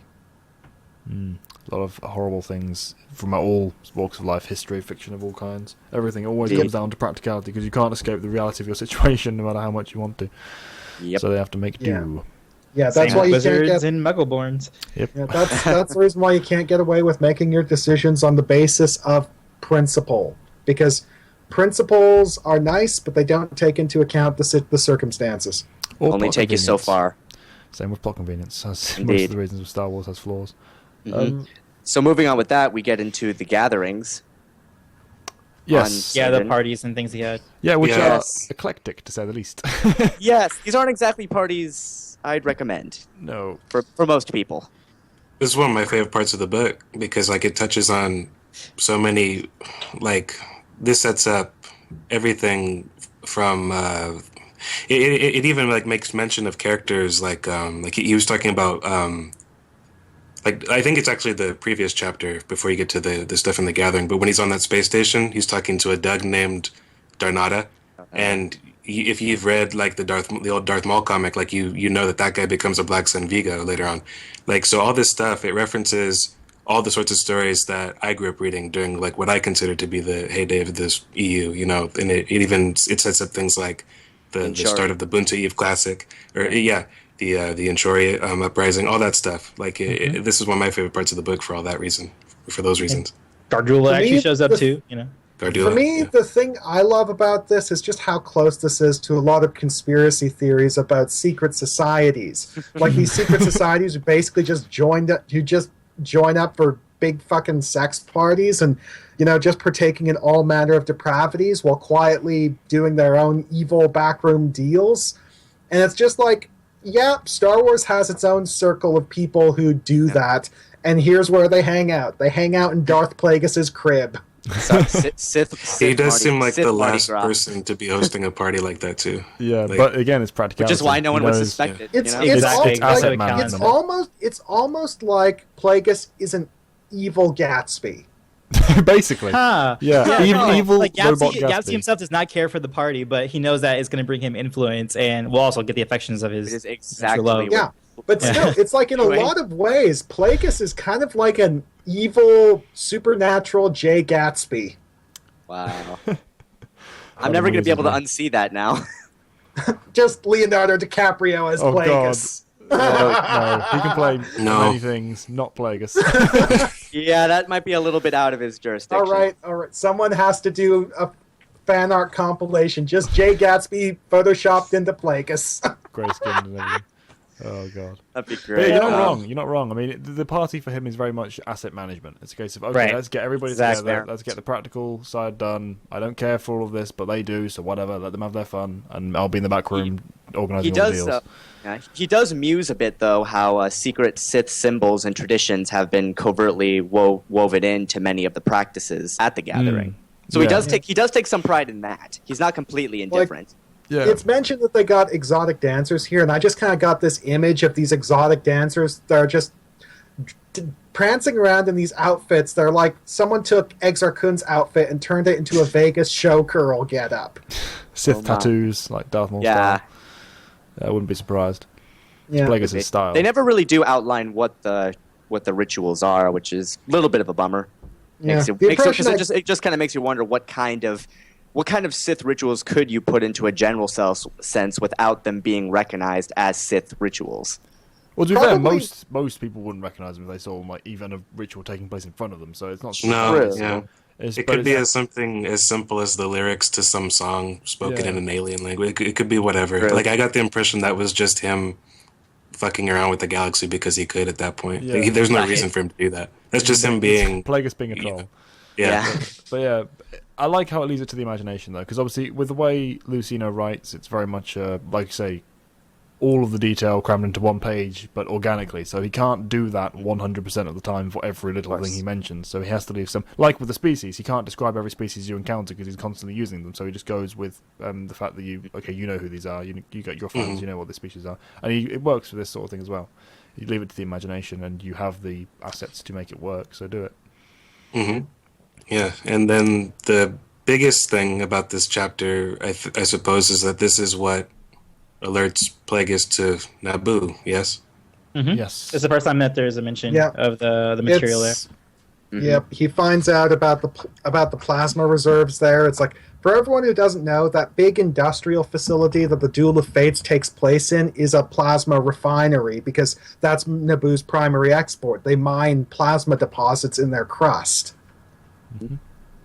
This is And how so- they found out. Yeah, and so long story short, Plagueis, he's a grand manipulator, as we've said, and he's conducting asset management during these gatherings, but as clever as he is, he's still got a vindictive streak, and even if he wanted to, which he doesn't. He can't please everybody, so he's pissed a few people off. So to mitigate that, he starts looking at Naboo's plasma.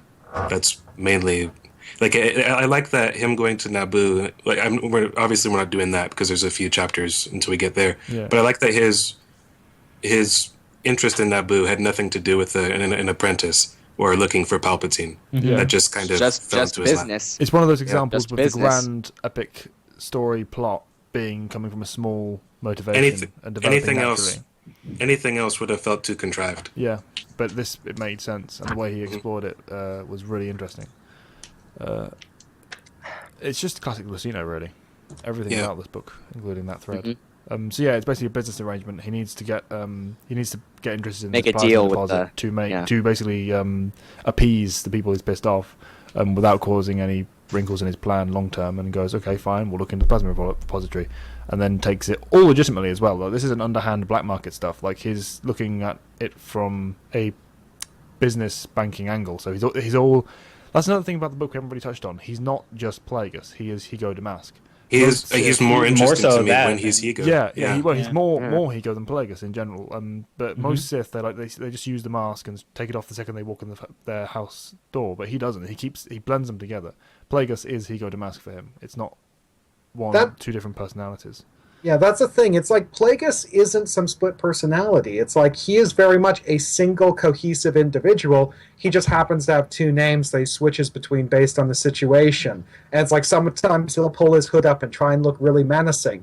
But it's not like he himself changes who he is. Whereas one of my favorite little elements in the Revenge of the Sith novelization is they had it so Anakin was doing exactly that just after his fall to the dark side.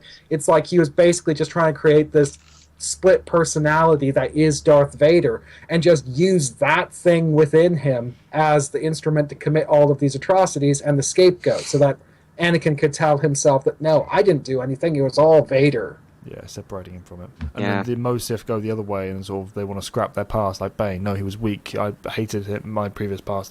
Just Dessel. Yes, weak. Dessel. And just becomes Bane. But Plagueis doesn't care about that. He doesn't. The name Plagueis is tradition for him. Basically, it's an accepted practice, so he does it. That's basically it.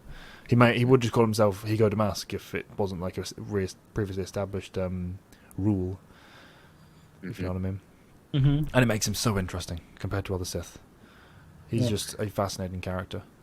That is the one thing about Plagueis that is really interesting. It's the fact that he is unmistakably a Sith Lord, but he's like no Sith Lord you've ever seen. Yeah. It's like he's a Sith Lord who kind of views Sith as his religion, as his belief. But at the same time, he's not defined by his belief system. There are things he does outside of, his worship, whereas a lot of other Sith Lords tend to be very fanatical about it. It's like a lot of other Sith Lords are basically members of the clergy, championing their religion, whereas Plagueis is a guy who attends the church. Basically. It's not his driving motivator. Just imagine Plagueis now like on a little pamphlet in the church. I think he's a skeptic, and that's what's different about him. Like he questions everything, even Sith doctrine. Like any scientist. Yeah, that's the epitome of a scientist, or a good scientist. Is that you It is my question job, everything. question. There's always a why. Why? Yeah, Why most is this? Sith Why aren't does that this way. thing? Yeah, I mean, they're Sorry. indoctrinated by the order itself, which again, same thing, like how he's a far cry from Darth Bane and where that came from. And yeah, he's definitely like a skeptic of every aspect of life, even his own order.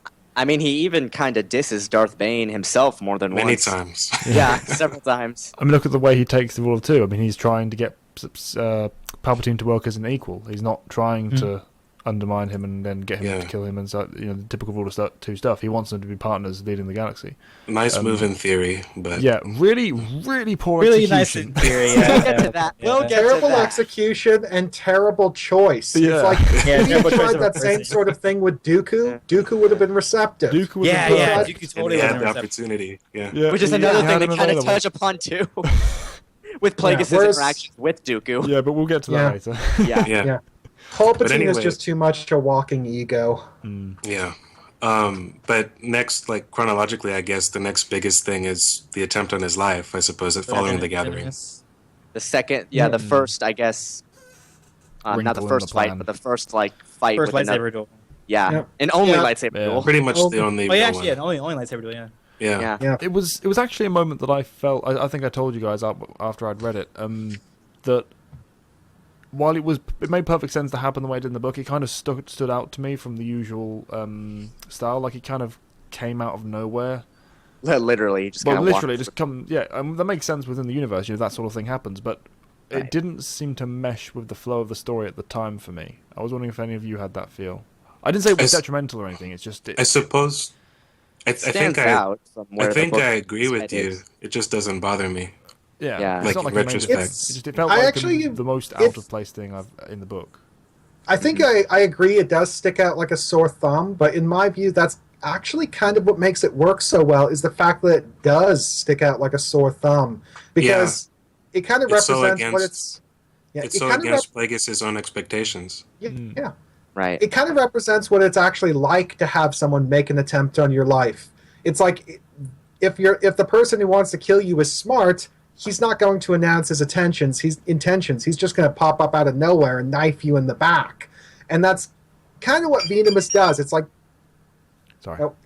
No problem. He does step up and formally challenge Plagueis to a lightsaber duel, but it's not like he phoned Plagueis a week in advance and said, "Hey, I'm your rival for leadership of the Sith Order. I formally challenge you. Meet me at this place at this time." Instead, it's like, Oh, sorry. Go ahead. yeah, no problem. But still, it's like that's the reason why it works so well. It's the fact that it was completely out of nowhere because that's what it'd actually be like. It's like this guy just pops up. It's like, holy shit, what the fuck? Yeah, it's odd because I'm usually 100% in favor of realism like that, but to me, in this particular book, at this particular moment in it at least, it felt like, okay, now we're doing this, I guess. I'm reading a lightsaber fight. It just felt odd. It's an unusual one for me. I like the reasons why it happened, and also that he was the same species as Tenebris, because even Plagueis is panicking, like, oh, he's not dead. Yeah. Yeah. And so, like, you're right there along with him until he realizes, okay, no, he's something else. I'm not sure what exactly, but he's something else. But also, when you reread it, like, it becomes clear that right before he died, Tenebris. You go all the way back to the moment when Tenebris is dying. He nearly warns Plagueis about this guy because he'd spent they'd spent as long as the average human might live as master and student, and for a considerable portion of that time, Tenebris thought Plagueis wasn't worthy of the mantle of Dark Lord. Mm-hmm. And when he finally moves against his master, he's thinking, okay, maybe I'm wrong, and as a bonus, I'll let him know about this other guy that's out there. And he doesn't do it because he realizes just how reckless Plagueis' murdering of him was, and he disapproves of that, so he holds his tongue. Mm-hmm. And I really like the reason why, like you go, well, is it a plot hole? Like, why did he have another apprentice? Well, he didn't like his former apprentice, and so he had a backup plan, and that's that makes sense. Not a situation we're unfamiliar with. Yeah. Yeah. It's happened all the way back to the beginning of the line with Bane looking for somebody. Bane effectively chose Cognis, not Xana. Yeah. You know. And anyway, but I like that even Plagueis didn't question Tenebris's decision following that, because he realized that either way the end of the battle would serve the Sith Order better, because if he lost, he wouldn't deserve to be Darth Plagueis anymore. He'd deserve to die. Yeah, which is interesting because that kind of mentality kind of goes against Plagueis or Higo Damask rather in everything we see, except his Sith mentality. You see that he does still have that. It kind of connects him to the old Sith still, because otherwise he's basically completely separated, which to most degrees he is, but there's still that thread where he understands that might makes right in the grand scheme. That's his core driving force. He just applies it differently to most people.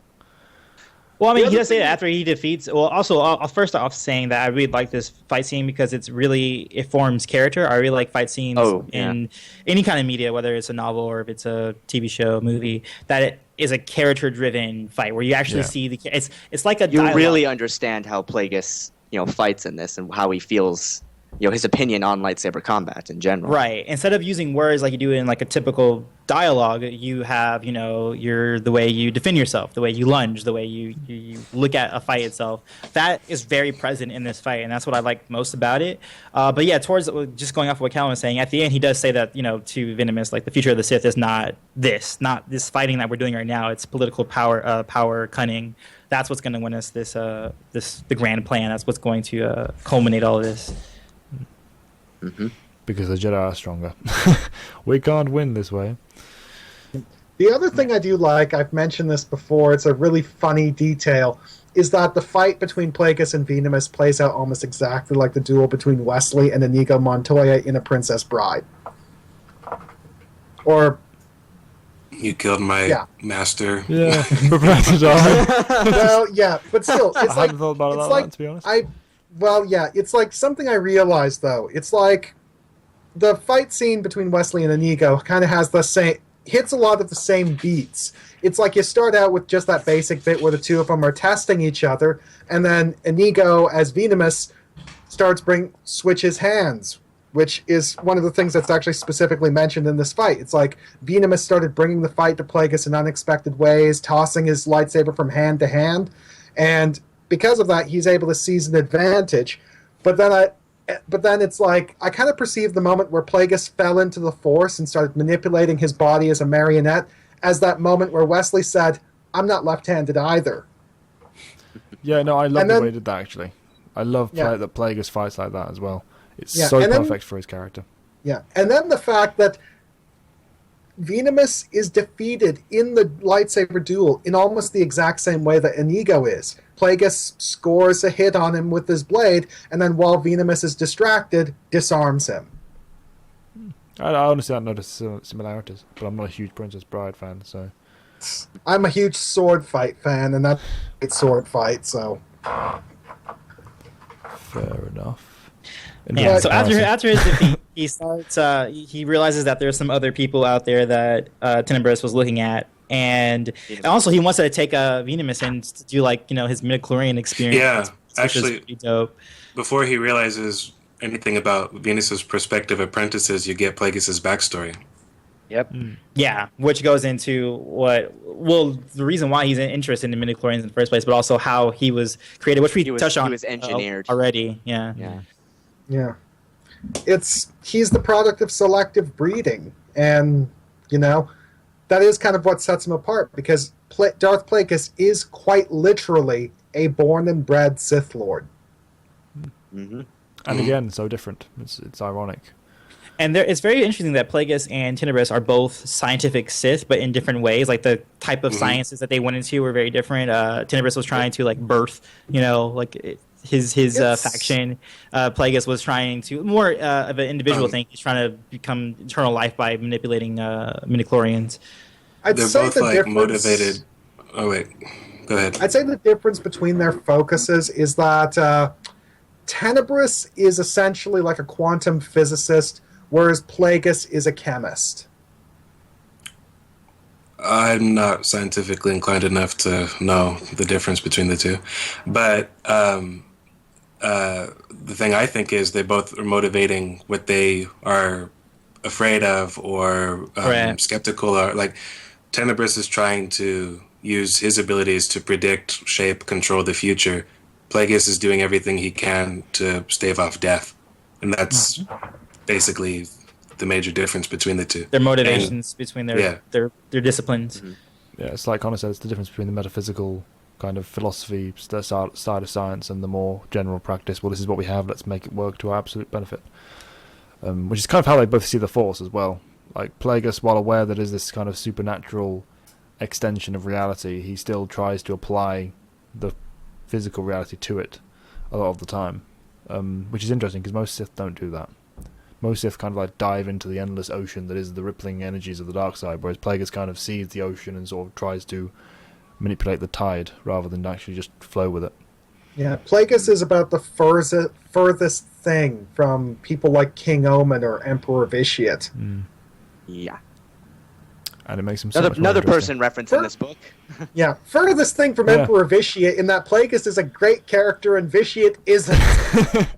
Wait, Yeah. you mean Omen? Wait, Omen, yeah. Not Not Vitiate's not in. Oh, No, I was saying Vitiate. Vitiate's not in He here. meant I don't think he Omen, even exists. Oh, Yeah, yeah, they're no, both no, mentioned. Yeah, they're I both said them mentioned. mentioned. Emperor Vitiate Vitiate is is mentioned. Yeah, he is. Yeah, this book came out after Revan. Oh, okay. I did not realize he was mentioned in that book. Yeah, neither It's did like I. I he's mean, mentioned. It's No, a yeah. very fleeting reference. I Okay. don't Yeah, know he that. just mentions Vitiate once by name and as an immortal Sith and moves on. Well, he's rattling off like a list of people who had made strides in the direction that he's trying to go that as makes far sense. as prolonging his life, and he mentioned that Vitiate was the foremost among them, who was rumored to have blah blah blah, and that's it. Right. Yeah. Yeah. I missed that one. Yeah. Well, it's later a in the very- book, so Yeah. Yeah, he references like Plagueis, 30 people, and I Plagueis think wouldn't- Revan and Malak were like two of the very last he mentioned. He referenced so many people. as he should. Yeah, Plagueis definitely wouldn't want to go the Vitiate route. It's far too unsubtle for him. Let's just annihilate a planet and eat all of their souls. Yeah, not the way to go. If you want to That is stay Yeah. secret, Yeah. keep it secret. Keep it safe. Well, he's not interested in having to sustain himself on something external. He wants to be Yeah. totally like, you he know, wants Everlasting. self-sufficient, self-contained. yeah. Efficient. he wants solar power. Well, he like Not lists even that, off though, like 'cause all you the need the methods. sun. Yeah, Yeah. that would just be the light side. Yeah. Well, he even lists all the methods the past Sith Lords tried to live forever. Yeah. And he basically Like- describes like Literally cloning himself for essence transfer or like the Vitiate. I thing, mean, feeding off the honestly, plant. like you look at what he looks like. You look at like everybody's probably seen that thing on YouTube where like they elongated Voldemort's face. Like this guy, it's hard to imagine that he wasn't written at least partially with Voldemort in mind. Like his whole thing is basically he's not interested in the unicorn blood. He wants Horcruxes. You know what I mean? But that's his whole thing. Basically. Oh, okay. You guys might not like this, but I had something in here that kind of sort of rectifies Ray's mind trick. And it's Plagueis' backstory where he had absolutely no formal training, but yet influences a kid to jump out of a window and kill himself. I It mean, works for the the kind of thing is mind that, that Hugo is, though. Ray is the far thing- too simple as a. The other mindset thing to is put in. also the fact that Plagueis had spent quite some time up until that point experimenting with his telepathic abilities and Very his much like ability. Voldemort. Again, I was about to say, Oh, like yeah. Voldemort. Oh, But not Very like, much like Sociopathic. Voldemort. Messing but around not with like kids and Ray. everything. That's just it. Oh, not yeah. like Ray. Ray just doesn't even think even remotely Yeah. on that level. She has no reason to think anything metaphysical. No She's practice, She's period. not cerebral. Ray she's had not, never Yeah. used none the of the Force things that for make you anything competent as a before she mind did mind that. manipulator apply to Ray, whereas everything she- does to Hugo. Yeah. If she had even like a previous scene where she tried and failed, like to me, the moment just doesn't work on a dramatic level. You know? Right Like, from the start. It's like, how do you even know that is a thing? Like, Yeah. you never Yeah. even you never been around Luke or anybody who's been forced Yeah. to that tried it, you know? Like, It's just this I could- random thing you pull out of a hat for no reason. did we you, know did you why read you that in think the it, book? you One of the don't. books you yeah. never had in your little AT-AT? Yeah. I can go as far as accepting that she's got really good at it really quickly, but not just I Yeah, that's guess I'll do fine. this. Yeah, Being good at it very quickly is fine, but you have to freaking know like, yeah. Yeah. Some how it even establishment. works. Yeah. And, Yeah. and even the being good at it is a stretch. There have to be certain I know, criteria that's met. That but they I'm haven't saying done that I'm willing to allow it to stretch that Yeah. far, but no further. yet. Yeah. But yeah, The a lot of Mafia. a lot of Plagueis' backstory was very similar to Half Blood Prince, seeing Yeah. you know Voldemort's Yeah. Totally. upbringing and everything, and then even how instead of Dumbledore coming, it was basically Tenebris coming and going like, "Oh, cool! Like it worked. Our experiment worked. You know, like I suspected that you would be gifted with the Force, and you were, but with Dumbledore, it's like, hey, come to our school. Dumbledore's Yeah. secretly Voldemort's dad. Hopefully." Wouldn't that be a horrifying thought? No. We know who Voldemort's dad is. No, I know, but it's Yeah. funny. He was tricked into as a love potion. That was a really good story. That was a really good story. I love Harry Potter. Yeah, it's Really well done. Yeah, It might be that's- going down the drain now, but yeah, I love it too. But But yeah, that was pretty it's much his like backstory. Just him, discovering Ex- who he was. experimenting with the Force as a child because he realizes that, holy crap, I'm different. I see and feel things that other people don't. And the scary thing is just how the way this mentality contrasts with Plagueis' behavior in other ways. It's like he's definitely very similar to a sociopath in that he's able to just turn off his empathy and turn people to puppets and playthings. But at the same time, he still has compassion and empathy. It's kind of bizarre and backwards, where it's almost like you have to prove yourself worthy of Plagueis' compassion and empathy to receive it. Otherwise, you're just an instrument to him.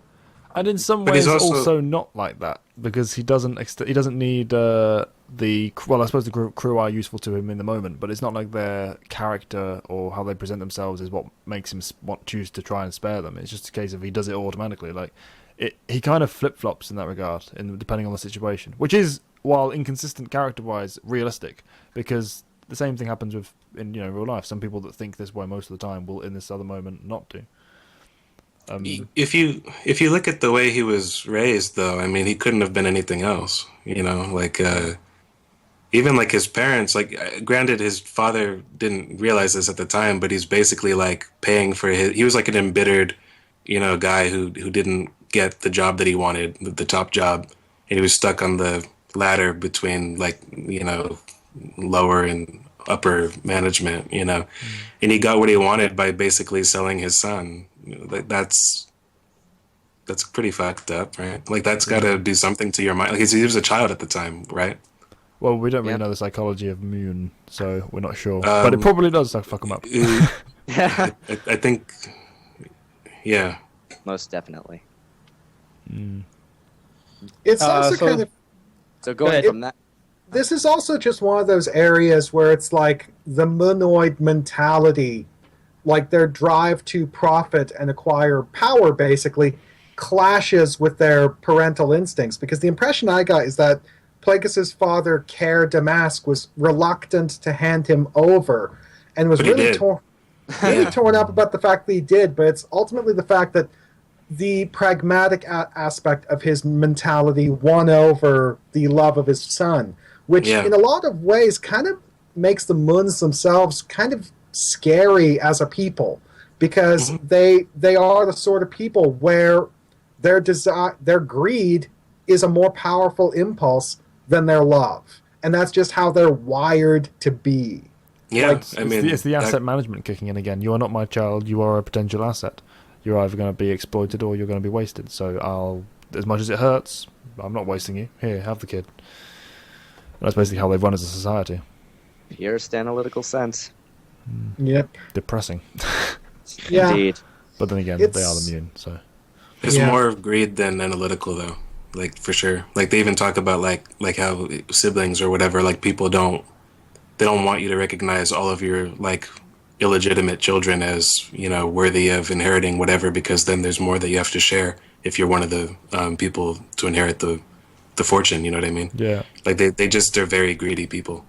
Yeah. The other thing I find interesting is that this sets up another commonality between Plagueis and a lot of other Sith Lords, which is daddy issues. They all got daddy issues. It just comes down to There's always that one constant, It all comes down to being sociopathic. If you have a good upbringing, you're not going to be sociopath most of the time. So unless there's really something completely wrong with your brain, like a biological issue. Wrong, which, kind of goes with one of the apprentices he finds. Yeah. That lair. Right. Well, which segues into that's where he starts offing the acolytes that Tenebris was looking into. Well, Venomous was looking. Well, Venomous was, and then he saw into his reports and started doing it himself or completing it, just to make sure that nobody can or either he not only was he trying to get rid of any competition, but was he also looking to see if any of them were worthy? I think it just said that Venomous was looking for an apprentice himself. It didn't really mention Tenebris. No, I mean Plagueis. He's talking about Plagueis' motivation. Oh, Plagueis, sorry. From Plagueis' perspective, you do it for a number of reasons. I think it said if only to prevent the chance of another assassination attempt. Whatever. Yeah. Like if they're useful to me, cool. But if not, because he does something different with each one. One gets themselves killed, he kills one, and the other one he lets go. So I mean, to me it was like a case by case thing. He was just going to whatever course of action was required. He was assessing. Yeah. So shall we look at each one individually, because they are fascinating case studies for their. Yeah, this is one of my favorite chapters. Yeah. His first stop is a casino. which I thought was Yes. really interesting. I think Yeah, these are all like Yeah. short stories. Like all these three that he goes through are All all in like vastly three different short environments. stories. The reason why my favorite thing, like as a big KOTOR fan, like these were like 3 great side quests to me. Like, Yes. and, like you know what I mean? That's what this was. That's That's what it exactly felt what it like. was. Yeah. You could have gone on any one of them first or second or Yeah. third, but like they all work as their own standalone Yeah. mission. Yeah, You could I agree. even take them out of the book, and it doesn't really change anything. But I love that True. it's there. Yeah. Yeah. It adds to the character, so it deserves to be there. Whereas so many Yeah. side things don't in books, unfortunately. And I think the casino one was probably I think it was probably my favorite of the 3. It's a Maybe. great concept. Yeah. It was the most tied into the world building, I think, which is obviously Right. Casino's specialty, so it kind of lended itself better. The rest were more character related. You see the manager reacting to his presence because, oh my god, Higo Damas just walked into my casino. Yeah, I love that. It's I like, didn't even know who he was. So, yeah, like, Yeah. and he kind of doesn't even question it. Like, well, he does, but he's like, wait, what? Good fortune. I'm not going to complain. It's like, Yeah. it's like the basically top dog has just walked into my casino, and I'm going to give him every consideration. But Yeah. we get like a description of some of the gambling styles, some of the. But isn't that never even thought? I mean, like it makes sense that they would disallow Force sensitives to be Yeah. in the casino Yeah. like Yeah, that. it does. I mean, it's something you would but like once you like actually see it in text, you're like, oh yeah, they would never let anybody do that. That'd be disallowed completely. Yeah, of course. Even though it's kind of discriminative, but you kind of have to be. well, For that, yeah. I get it though. Well, I mean, they it's banned- not they just banned force sensitive; telepathy. it's telepathic. Yeah, Yeah. telepathic species abilities as too. well. Yeah, which is another big thing. Yeah. But like it's a really fascinating concept in this particular chapter where you get to see what people who are force sensitive but aren't aligned with any sort of group that studies the force, what they're doing with the force. Gambling's and, the first thing you'd go to. Is just, I mean, some Jedi. have think so, specifically yeah. said that, Yeah, like I'm would be happy to do. just gonna predict the lottery here, and Yeah. you know whatever. Roll It's with pretty it. straightforward, yeah. Yeah, literally. Yeah. No, it's an interesting But, aspect to explore, and especially with this character because it's another case of interesting species we're going to develop a bit. Yeah, I like that he was a Shiido because he's like at one point he was even suspected to be masquerading as a Claudite, which is also a shape-shifting species. So like, there's no way to pinpoint. Which is like this was a smart, smart. Yeah, this was just the kind of chapter. It's impossible to write this if you're phoning it in. He's just such a great author for this kind of stuff. Yeah, Yep. it's really good. And that kind of basically develops to the point where it's probably the simplest as well as the most world-building related short story of the 3 because he kind of just chases him down and finds him, catches him, Mobilizes him. and The then, one thing, tortures him a bit. the one lasting impact of this short story is that it references. You don't know it at first, but it references his first murder or his first murder as a Sith anyway. Carrot Sunday. Because the guy who's stealing the credits is working for the son of the guy that Plagueis murdered decades ago. And it comes up again when he's talking to Palpatine. It's not relevant for this first part of the book.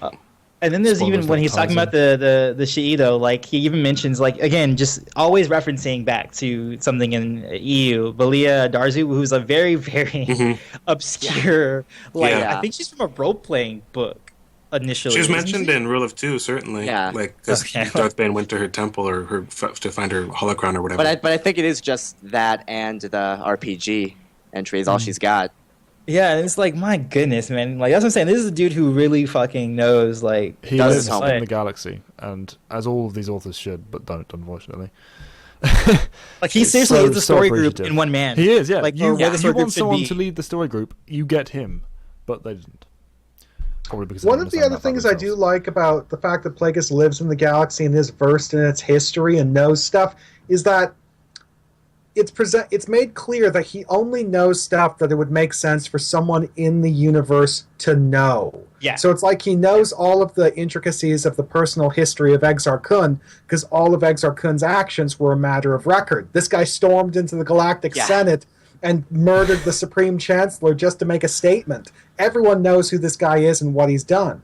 But he doesn't know the intricacies and the specifics of the actions of the previous Rule of Two Sith Lords, because a lot of the stuff that the Rule of Two Sith did was secretive, covert actions that weren't recorded, and only the people who are directly involved knew about them. There So were it's some like- examples, some exceptions to that, though, weren't there? I mean, I know that he Obvious- named some of the stuff Bane did in unusual Yeah. specifics that they wouldn't know.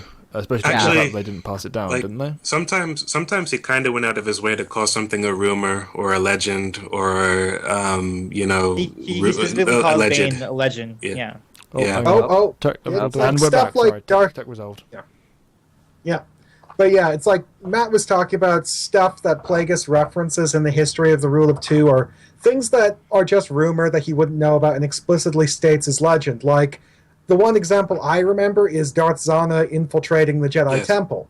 It's like, we know this happened because we read Rule of Two, that's where it happened. But Plagueis doesn't know any solid details. All he knows is Darth Zana infiltrated the Jedi Temple. Yeah. Cool. It's not like he said she rumor. cast a spell of light side energy over herself or anything like that. Yeah. Which, if you look at the EU, like the Jedi Temple gets infiltrated way too often. Yeah. Like in Always literally plot every convenience era, as well, it's pretty much. infiltrated. With the exception of probably the only sole exception of Zana, it's always plot convenience as well. So, Well, Yeah. I mean, the idea that at one point there were generations of one family that were reporting to the Sith, like, while masquerading as Jedi Masters for like however many hundreds of years.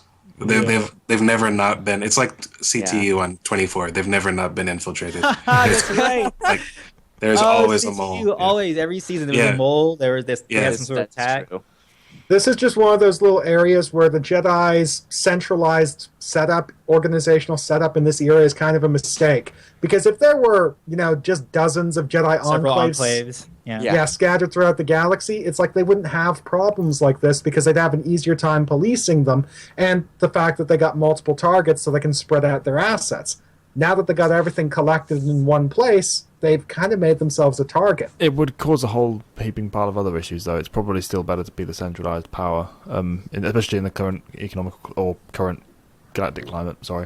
That they're in. But even though it makes no sense, it's like it enables so many stories. That's why it keeps doing it. Like, we need to have no one knows anything about the Jedi really, so we need someone on the inside to explain how everyone knows what's going on. But it's annoying because you know that books that talk about the Jedi from the Jedi perspective, they're very quick to point, and even people interacting positively with the Jedi, it's always quick to point out that they have an immediate piercing gaze, as though like you're being looked over and they know every secret about you. It's like, but somehow this perception just vanishes when it comes to the enemies. They're just gone. Yeah. Which this book actually kind of deals with later on, but we'll talk about that in a bit. Mm-hmm. So next, acolyte. So The he takes care religious- of the first one. Yeah, and that's the religious one who sees the future in Yeah. complete clarity. Evan's favorite Yeah. species. Yeah. She's an Iktachi, Yes. Yay. a cult leader, Iktachi, no less. Mhm. Which Plagueis is the goes to perfect her. job for her. Yeah, I guess Plagueis goes to her little What else would she seminar, be? and she essentially predicts the Clone Everything. Wars. Yeah, Yeah, predicts Clone Wars everything. fall to Empire. Inexplicably knows everything about anything. Yeah, It's not which inexplicable. She wouldn't can be see the too future. bad, but her clarity is a little much. It doesn't make No. sense. I mean, the No, collective power no, of the it doesn't. entire light side can't see what this one random single weak force individual can do. See, it's like it Yeah. seems a bit odd. It doesn't. I- It doesn't bother. It's I- odd for me. The thing What- I find kind of interesting about it, though, is this Iktachi woman. It's like in her sermons, she's basically preaching the sort of self-serving values that people under Palpatine's Galactic Empire would adhere to. And one of the things that I loved is that Plagueis is just listening to this, and he's basically just scoffing at it, because he's like, no, the way to creating galactic order isn't to encourage self-serving backstabbing behavior, it's to encourage submission to authority. Yeah. And it's like, that's kind of the big difference between the way Plagueis sees things and the way Palpatine sees things. Palpatine wants to enable your selfishness because your selfishness and lust for power makes you predictable, and he can use that to control you. Whereas, Plagueis is like, he's trying to remove that element and reduce people to extensions of his own will. He's much better at delegating than Yeah. Oh yes. Palpatine. Yeah. Palpatine doesn't even know the definition of the word. No. So he takes care of her by giving her a very firm handshake. An electric handshake. Yes. There's some chemistry I- between them. I'm just imagining something in the same It's vein as actually that kind of a pretty scene brutal from- scene. Yeah. Batman 1989, where the Joker uses the electrified joy buzzer and turns the guy into a charred corpse. And the whole time while he's doing this, you just got Jack Nicholson just singing and dancing while this guy just burns. I mean, like visually, that's actually not too far from what actually happens. Yeah. Plagueis just takes less joy from it. Yeah. I mean, I don't think he took any joy. She's even like, let me Well, do yeah, your you know bidding, what and I then Plagueis just says, The "You're absence about of joy. to." He just says, "You're about to." Just claps her hand. yeah, and it seems an odd one though. I don't have a problem with it because obviously it doesn't really affect the story, but it seems like very much a wasted asset from him. Like, why didn't he just take her and use her super future predicting abilities to his advantage, keeping her in a dungeon somewhere? I mean, she seemed like she would have been a useful tool once you take away the fact that she's preaching to the galaxy his greatest secrets, that kind of thing. I think because what her values were so at odds with his own. He disapproved of her, so he just got rid of her. yeah. Fair enough. I feel like it's still going to use them, especially considering that again. I dislike the fact that she can see what thousands of Jedi can't combine. Yeah, but she's not a light side force user. She's not like she's a member that's already noted. Yeah, she's not clouded. She's not clouded like they are. But also with prophecies, you got to remember that there's so many prophecies like that people hear. You Some don't have know to be which right, one. yeah. Someone have to be right, but you don't know which ones are right. You know, like I'm sure they hear her saying these sermons every week or so, and she says all these things, and you can't pinpoint. Oh, I'm sure that one's truer than the one she said last week. You know, Yeah. keep that in mind. She We doesn't the even know. readers, Like she we says, the readers, we the readers are in a much better place to comment on her statements than people in universe. Yeah. Everything she describes is really Palpatine, but she tells Plagueis that he wears the darkness of the future. She doesn't know exactly any better than anybody else does. Like he kind of colors Palpatine's destiny, but he's not the one she's talking about. She definitely does it in vague, generalization overall. But some of the details if you she go has back just to seem Knights really of the Old weird. Republic, but if you go back to Knights of the Old Republic 2, Kreia predicted Jango Fett getting his head lopped off by a Jedi. So I mean, it's like this wasn't in comparison to that. This doesn't bother me at all. Like that didn't bother me anyway, but still, it makes sense in context to me. The other thing to consider is that Darth Treya said that she was able to see the future in such detail because she was in the Treyas Academy Corps, which was a Dark Force Nexus. What's to say that this particular Iktachi woman didn't stumble upon a Force Nexus herself? Possibly, but it wasn't presented in the book. Lucina would definitely said that. And also the fact that she's an Iktachi anyway. I mean, that's like a big boost to this sort of power. Yep. It's true. So then, final one. The last one. The serial killer, Nat Lair. Well, the wannabe serial killer. Yes. Plagueis doesn't go directly to him. He goes to his psych ward first. Well, that I liked. I liked that. Mm-hmm. That was my favorite part of this short story was his meeting with the Ithorian because you find out that who Nat Lair is. Well, you find out who Nat Lair is, but also you find out that Venomius, even if he didn't really possess the credentials, he'd been masquerading as a physician. And I like that change in mentality from the Sith of old, who are all just like warriors, to like now you've got people who are starship designers, bankers, doctors, whatever. Like they're. It's just a very interesting change in a way, a different way of hiding. You don't hide in a cave or whatever. Like you hide in plain sight, and you're good at what you do. Like you have a profession. It cements the modern mentalities of the Sith by having someone, in the grand scheme, inconsequential, also adopting that new mentality. Because Venomius isn't exactly... He's also one of the old Sith, isn't he? He's all warrior-esque, which is why Plagueis disapproves of him. But even he still takes on the new hiding approach. Yeah, he's still more colored by the more recent developments than he would have been otherwise. Yeah. Mm-hmm. I like that as well. I think the other thing about the Sith being able to have professions and such is that it's not just the whole hiding in plain sight angle. It's how can they serve the Sith Grand Plan from within the boundaries of their profession. So it's like, how best can I serve the Sith Grand Plan as a doctor? Well, I could probably just use my position as a doctor to slip some important politicians poison in their drugs. Yeah. It's any number of ways, really. Yeah. It's sort of I kind of lost my train of thought. I hate when that happens. Don't you? It'd be great for a Sith to be a psychologist, because you could be like secret. Hannibal Lecter. Yeah, just Mass secret Yeah. kind of Hannibal siphoning off all the Lecter. information you need, while also simultaneously corrupting the individual you're getting the information from. I feel like that would be a good one. Yeah.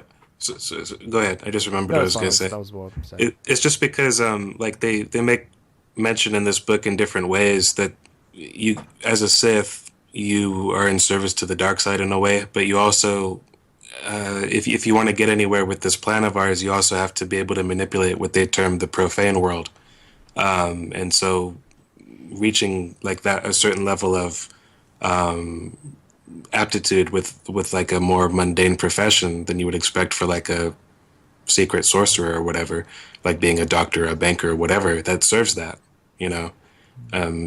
They're not sitting around, like they're not sitting on their hands. Again, they're very proactive, even if they don't seem like it.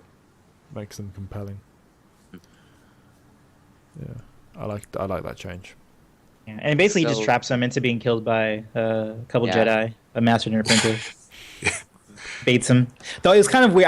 I think you mentioned the calendar. Or actually, did I mention it? I was confused We both by talked like about the it, yeah, because it made no Yeah. sense. Like I read that The dialogue at the passage end, and I was yeah. like, Yeah. what just happened?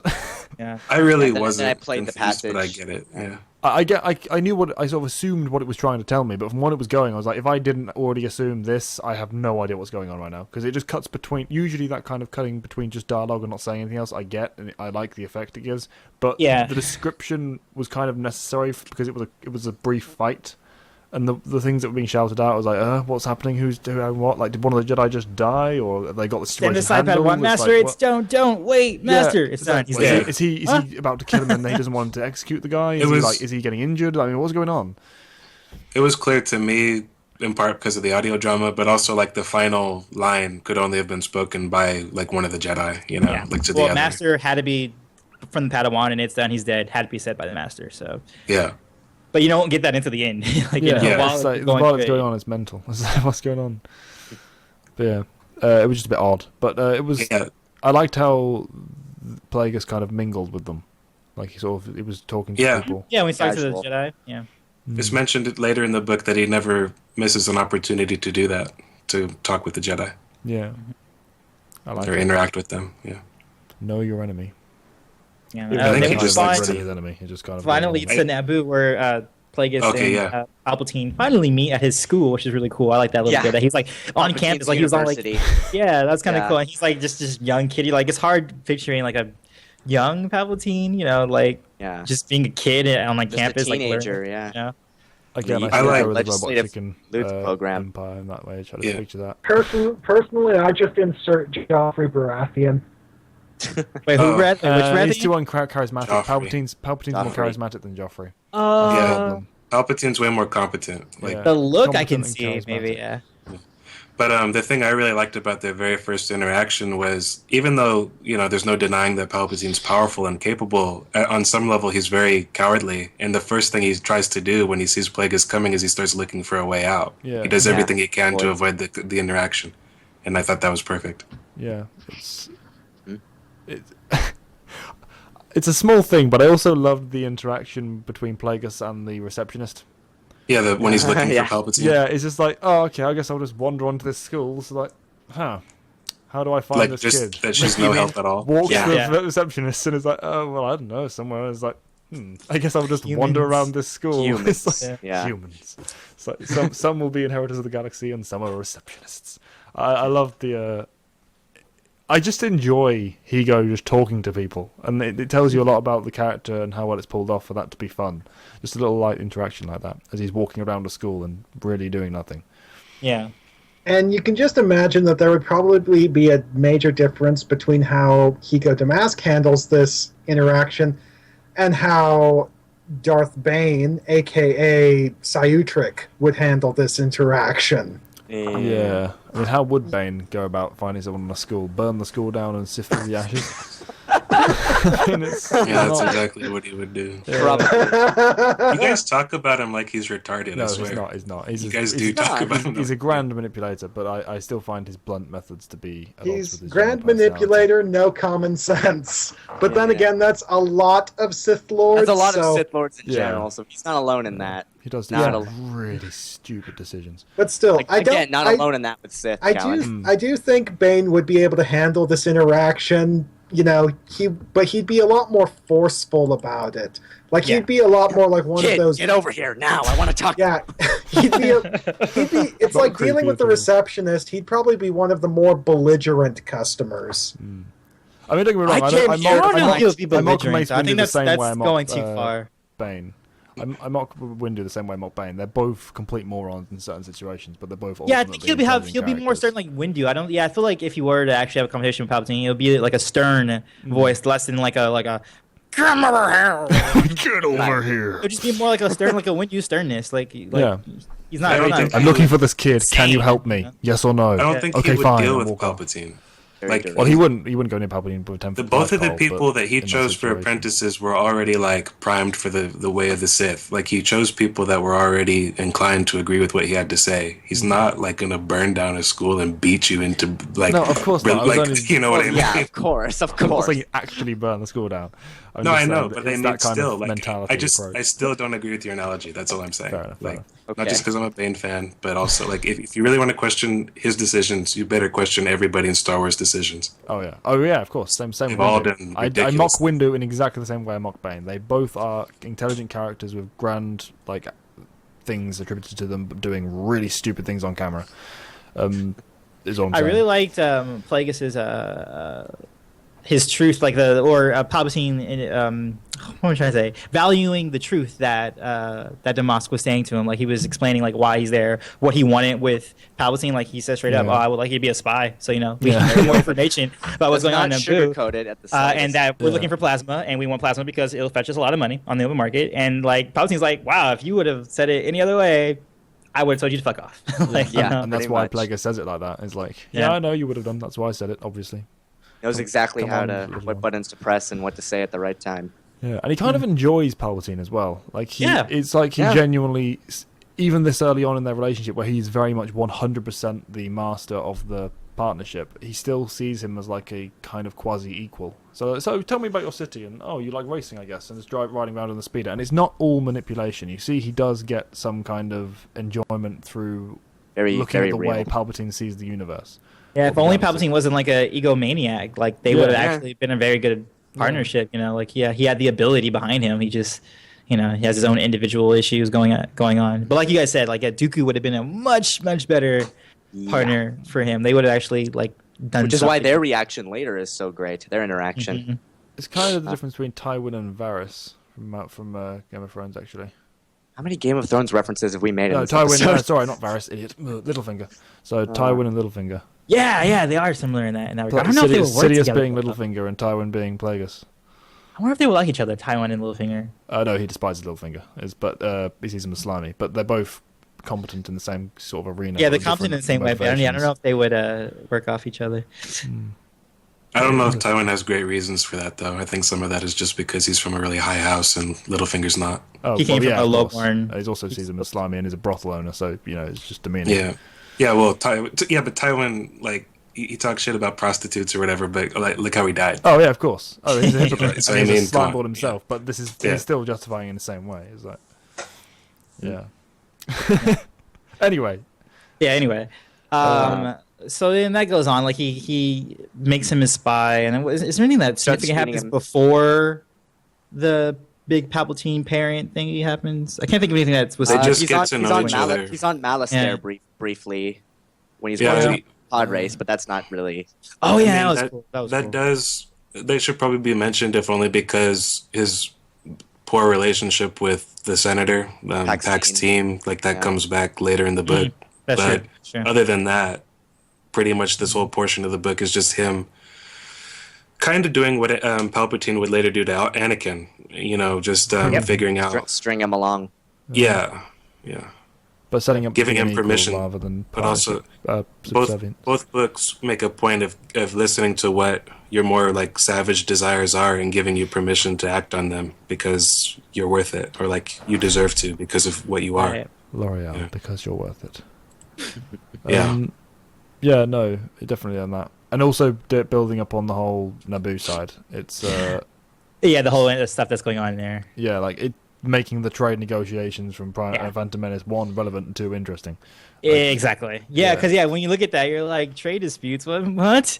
Yeah, it's like And then What's all you this? see it in play. You're like, what is happening? But yeah, this book makes it way more interesting. people always look at the prequels and go, "Oh my god, politics are boring." It's like, no, politics done poorly are boring. Politics done well are Game of Thrones, and people love it. Exactly. So Politics done well is House of Cards. yeah, every good show ever basically has politics, whether it be family related, galactically related, Yeah. politically related, whatever. Interpersonal politics, it's all interesting. And It's that's drama. I why- That's really basically what like it is. It's how drama. Palpatine's father was like, I know that you're of my blood because I had you tested. Yeah, It's like, I didn't know. believe it because you're such a freaking crazy person. And I had to have you tested like when you were a kid because I was like, I don't know if this is my kid. Yeah, They were both horrible people. They were. Kasinga's terrible. Yeah. Kasinga's terrible. Like I can just imagine. I just imagine just Palpatine just having a scene exactly like the Heath Ledger Joker from The Dark Knight. It's like, you remind me of my father, and I yeah. hate my father. Yeah. Is it worth mentioning about the whole Palpatine name thing? How he rejected his first name and took the name of his house? Considering That that someone seems decided his weird. first name should be Sheev, I don't blame. Oh, Yeah, it was a bit weird. decided that Palpatine that- should be Sheev. But that wasn't written when I don't think that was written Yeah. in mind. Like No. No, it wasn't. Oh, It was no, just a- Just it wasn't. happenstance. It was just Like- from everything I've ever read, there were rumors that for whatever reason his original name had been Kos, C-O-S. And so with a dad named Kasinga, it would seem like he just didn't want to be associated with his father, whom he hated. And then when they named him Sheev pointlessly a couple years later, that just was like a weird incidental aside. Right. Yeah. Yeah, it was Yeah. really weird. Who the Yeah, hell Messina wasn't decided to involved name in him it. Sheev? Such a random name too. It's not even a bad name. It's just 100% unnecessary. I mean, we've The had character's 30 been around plus for like years. how many Yeah. years? Yeah, like why would Yeah. you Why name does he him need- now why is he and needed? why in this way? Like, It's just Yeah. seems somewhat. I'm gonna name him in a Tarkin book for some reason. Like what? Yeah. It was supposedly because it was trying to emphasize that Tarkin was familiar with him, so he used his real name. Oh, I guess But- that's true. They were trying but to say that he was it's on not first worth name that. basis with Palpatine, but yeah. but it's not Again, worth that's that. still no real Yeah. name. Mm-hmm. Well, I mean, Palpatine even says it himself in the book. I rejected. What was it like? I don't reject the dynasty I was born in. I reject the dynasty I was given. Or is it the other way around? He doesn't. Yeah, He's Something proud of similar the- like that. He's proud He of his talks about family his- line. Yeah, I think he makes mention specifically of his maternal line. Is he hasn't Right. rejected that, but he's rejected the name he was given. Yeah, which does kind of come back into play way later. His family, his feelings towards Naboo and his family, but different topic entirely. Yeah, so we've kind of reached the end. I felt it was very similar actually. Him killing his parents to Zana didn't kill her parents, but when she killed those those innocents in that, it was like same thing was in the ship, and all Yeah, that. Defining the moment. family. Extremely similar. In the same way that even I think before she did that, I think Bane implanted in her, her abilities to do something like that. Do what you need to survive. Yeah, exactly. And same thing with Plagueis. He like kind of planted a seed. Oh yeah, in well we okay. kind of did gloss over that. The whole way scene. that he prompts him into action, like by telling him like a backstory that might be kind of true, but it can't all be true. Yeah. When he And talks it's- about, okay, go ahead. Yeah, and it's basically it's just enough. It's the basic Sith bait that they use to reel you in. Basically, the lure of individual power and individual freedom. The freedom to just do what you want when you want with no restrictions. And that's basically what Plagueis is offering him. He's like, you need to emancipate yourself from your parents and seize your freedom and stop being your father's creature. And it's like, and of course, how does Palpatine interpret this? The only way he can. Kill, kill, kill, kill. Yeah, but Plagueis told him he did the same thing to his family. Like it wasn't just that Palpatine ran wild with that. Plagueis basically outright told him to. Oh yeah. You know what I mean? It's like he told him to without telling him to. It was almost it was kind of the way Anakin's killing of Dooku should have been, the way it was presented in the novel, where it's Palpatine didn't order Anakin to kill Dooku. He gave him permission to kill Dooku because he knew it was something he already wanted to do. It's like Plagueis is like, you hate your father. That's written all over you. Every single one of your actions says you fucking hate your father. Well, hand on shoulder. I give you permission to kill your father. No, go at it, son. Pats him on the back. Yeah. It's definitely the first stage of their relationship, let's face it. Yeah. It's kind of the building blocks they're kind of built on. But, yeah, it's just how Plagueis handles that. Poorly, in other words. Yeah, Poorly? it's the problem is Not in is that that instance, but I mean from that point forward. I think that this is the point where I realized that Plagueis handled Palpatine incorrectly from day one, because what Plagueis wanted to do was train up his apprentice to be an equal partner in this operation. And if he had, but the problem is that what's the first thing he feeds Palpatine? The idea of seizing your freedom by destroying the person who threatens it. He's encouraging Palpatine to be a self-serving individualist, as opposed to encouraging Palpatine to trust in Plagueis. And because of that, it's like from this point on, it's like everything Palpatine does is from the context of being a self-serving individual. And the problem is that Plagueis just keeps on reinforcing that without realizing that he's reinforcing that. This is true, but also like without getting into spoilers, you realize like at the tail end of the book, or without getting into spoilers just for the sake of time, Palpatine never forgets anything at all about his interactions with Plagueis. And I think that there's something really ironic, like when you look at the way that the Rule of Two started between Bane and Xana, where he told her, I want you to kill me, and I want you to, to usurp the mantle. I want you to be better than I am. He was trying to, that started with truth. And Plagueis starts Palpatine down this road with a lie. And some part of Palpatine resents that, resents being played, resents being manipulated into killing his family. It's not his idea, really. It's Plagueis' idea. And we gotta remember that their initiation of their relationship, the reason why he even wanted to interact with Damas is because he was truthful with him, and for him to break that trust in a way would completely diminish that relationship and devolve it. So as much as Plagueis is honest later on about trying to turn Palpatine into an equal of his, he's got the wrong guy. This guy doesn't forgive. He doesn't forget. He's got too much of an ego, and he doesn't like that you were at one point manipulating him into doing anything. Like, he just can't look past that. He's got to be the one in command. He's got to be the puppet master, So it would never have worked between these two. Yeah. Mm-hmm. Very true. But it still could have worked perhaps better. If Plagueis had a better idea of what he was doing, but if he had that, he wouldn't have chosen him. I don't know. This is true. But this is another one of those instances where it's like the safeguards of the Rule of Two kick in. It's like the Rule of Two itself programs the people under it to behave in a certain way. And it's like Plagueis, without fully realizing it, is basically setting himself up for a fall, because he doesn't know any other way of recruiting an apprentice except by lying and manipulating them. This is his natural go-to response. Yeah. And it's not the best this is why we are doing the Plagueis review in 3 parts. Yes, because we have covered Act 1, ladies and gentlemen. That's just one part.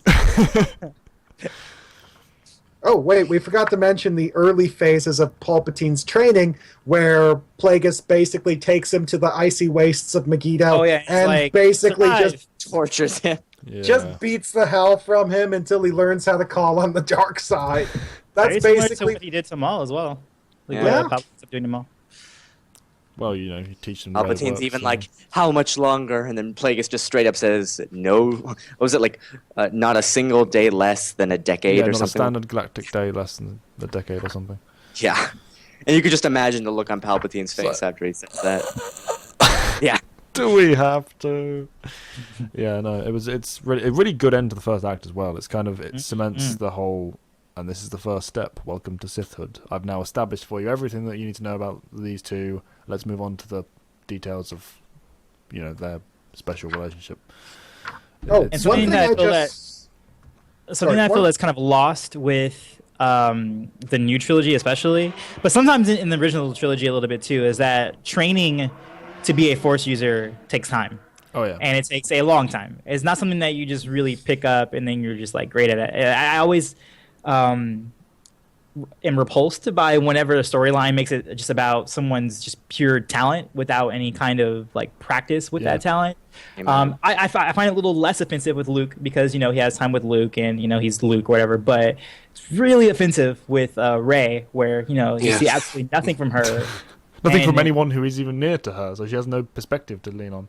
Exactly, and then you just see her like doing it, and then here, like in this novel, he very specifically says, "Not going to take a day after a decade," because yes, like even like if you look at any martial art, it takes years to master any kind of martial art or any kind of sword play or anything like that. And same goes with the use of the Force, and I'm very glad that's a point in this novel, and I think it's starting to get sort of lost within the new canon a little bit. I think, just as like a personal aside, I think that like at this specific moment when Palpatine asked him that, they were training with lightsabers, and the description of like not a standard day less than than a decade or whatever. That's the same way that in the Essential Guide to the Force that Sindralik describes true mastery of Nyman. Yep. So there's that, just as a point of interest. With the Xeno, it would not surprise me. Yeah. That was exactly what he meant. Oh, one idea, since you mentioned Nyman, is that I realized that as the balance form, as the moderation form, Nyman in application would be best described as concordant opposition. It's whatever your enemy does, you do the equal and opposite. And that kind of carries over to Plagueis because that's how he fights. It's like whatever you do, he brings to bear the most appropriate technique. But that's kind of what sets Plagueis apart from all of the other Sith Lords. Plagueis is concordant opposition. The Sith as a whole are discordant opposition.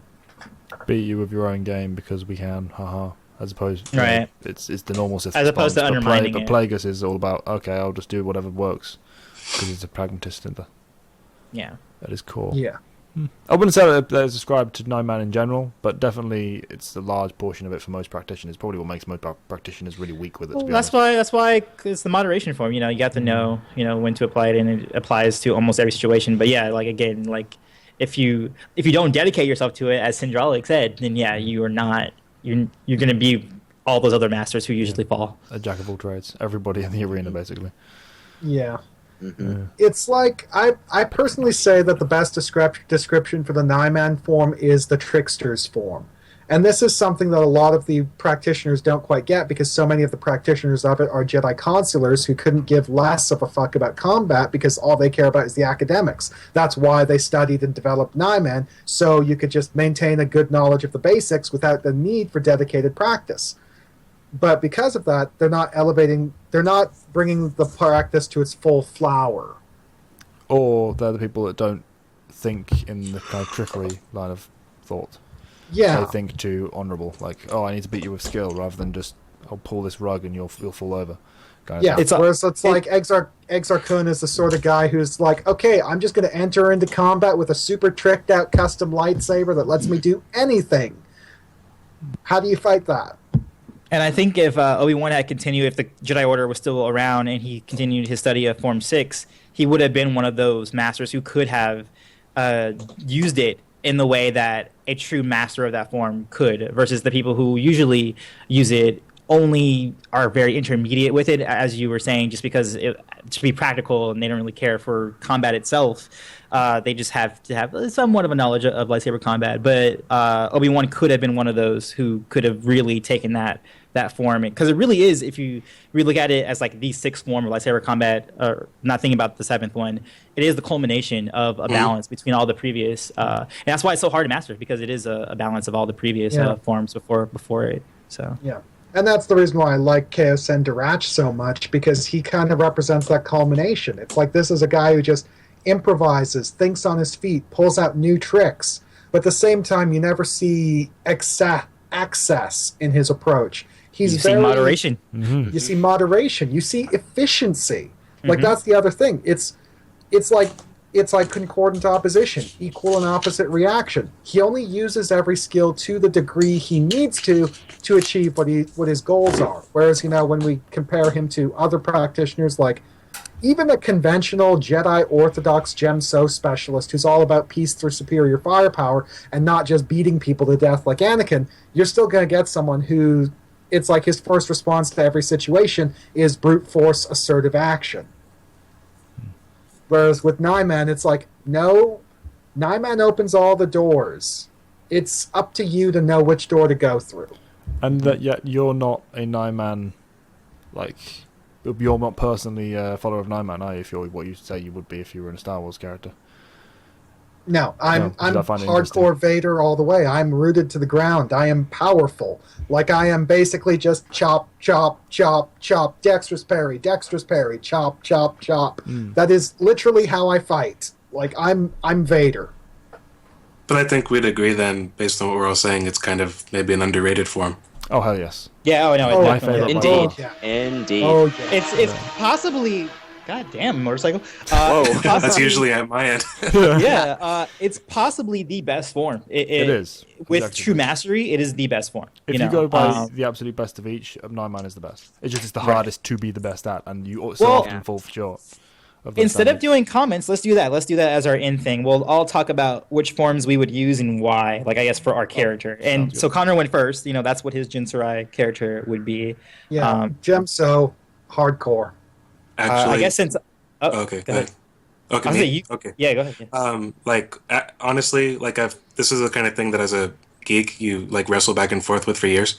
But a couple of years ago, I actually answered in a comment on one of my videos that if I really could only use one form, it'd be Nyman, and I'd hope I'd be a powerful enough Jedi and a good enough Jedi to make that work for me. But that's my That's one. like the form. ultimate answer, really. Yeah.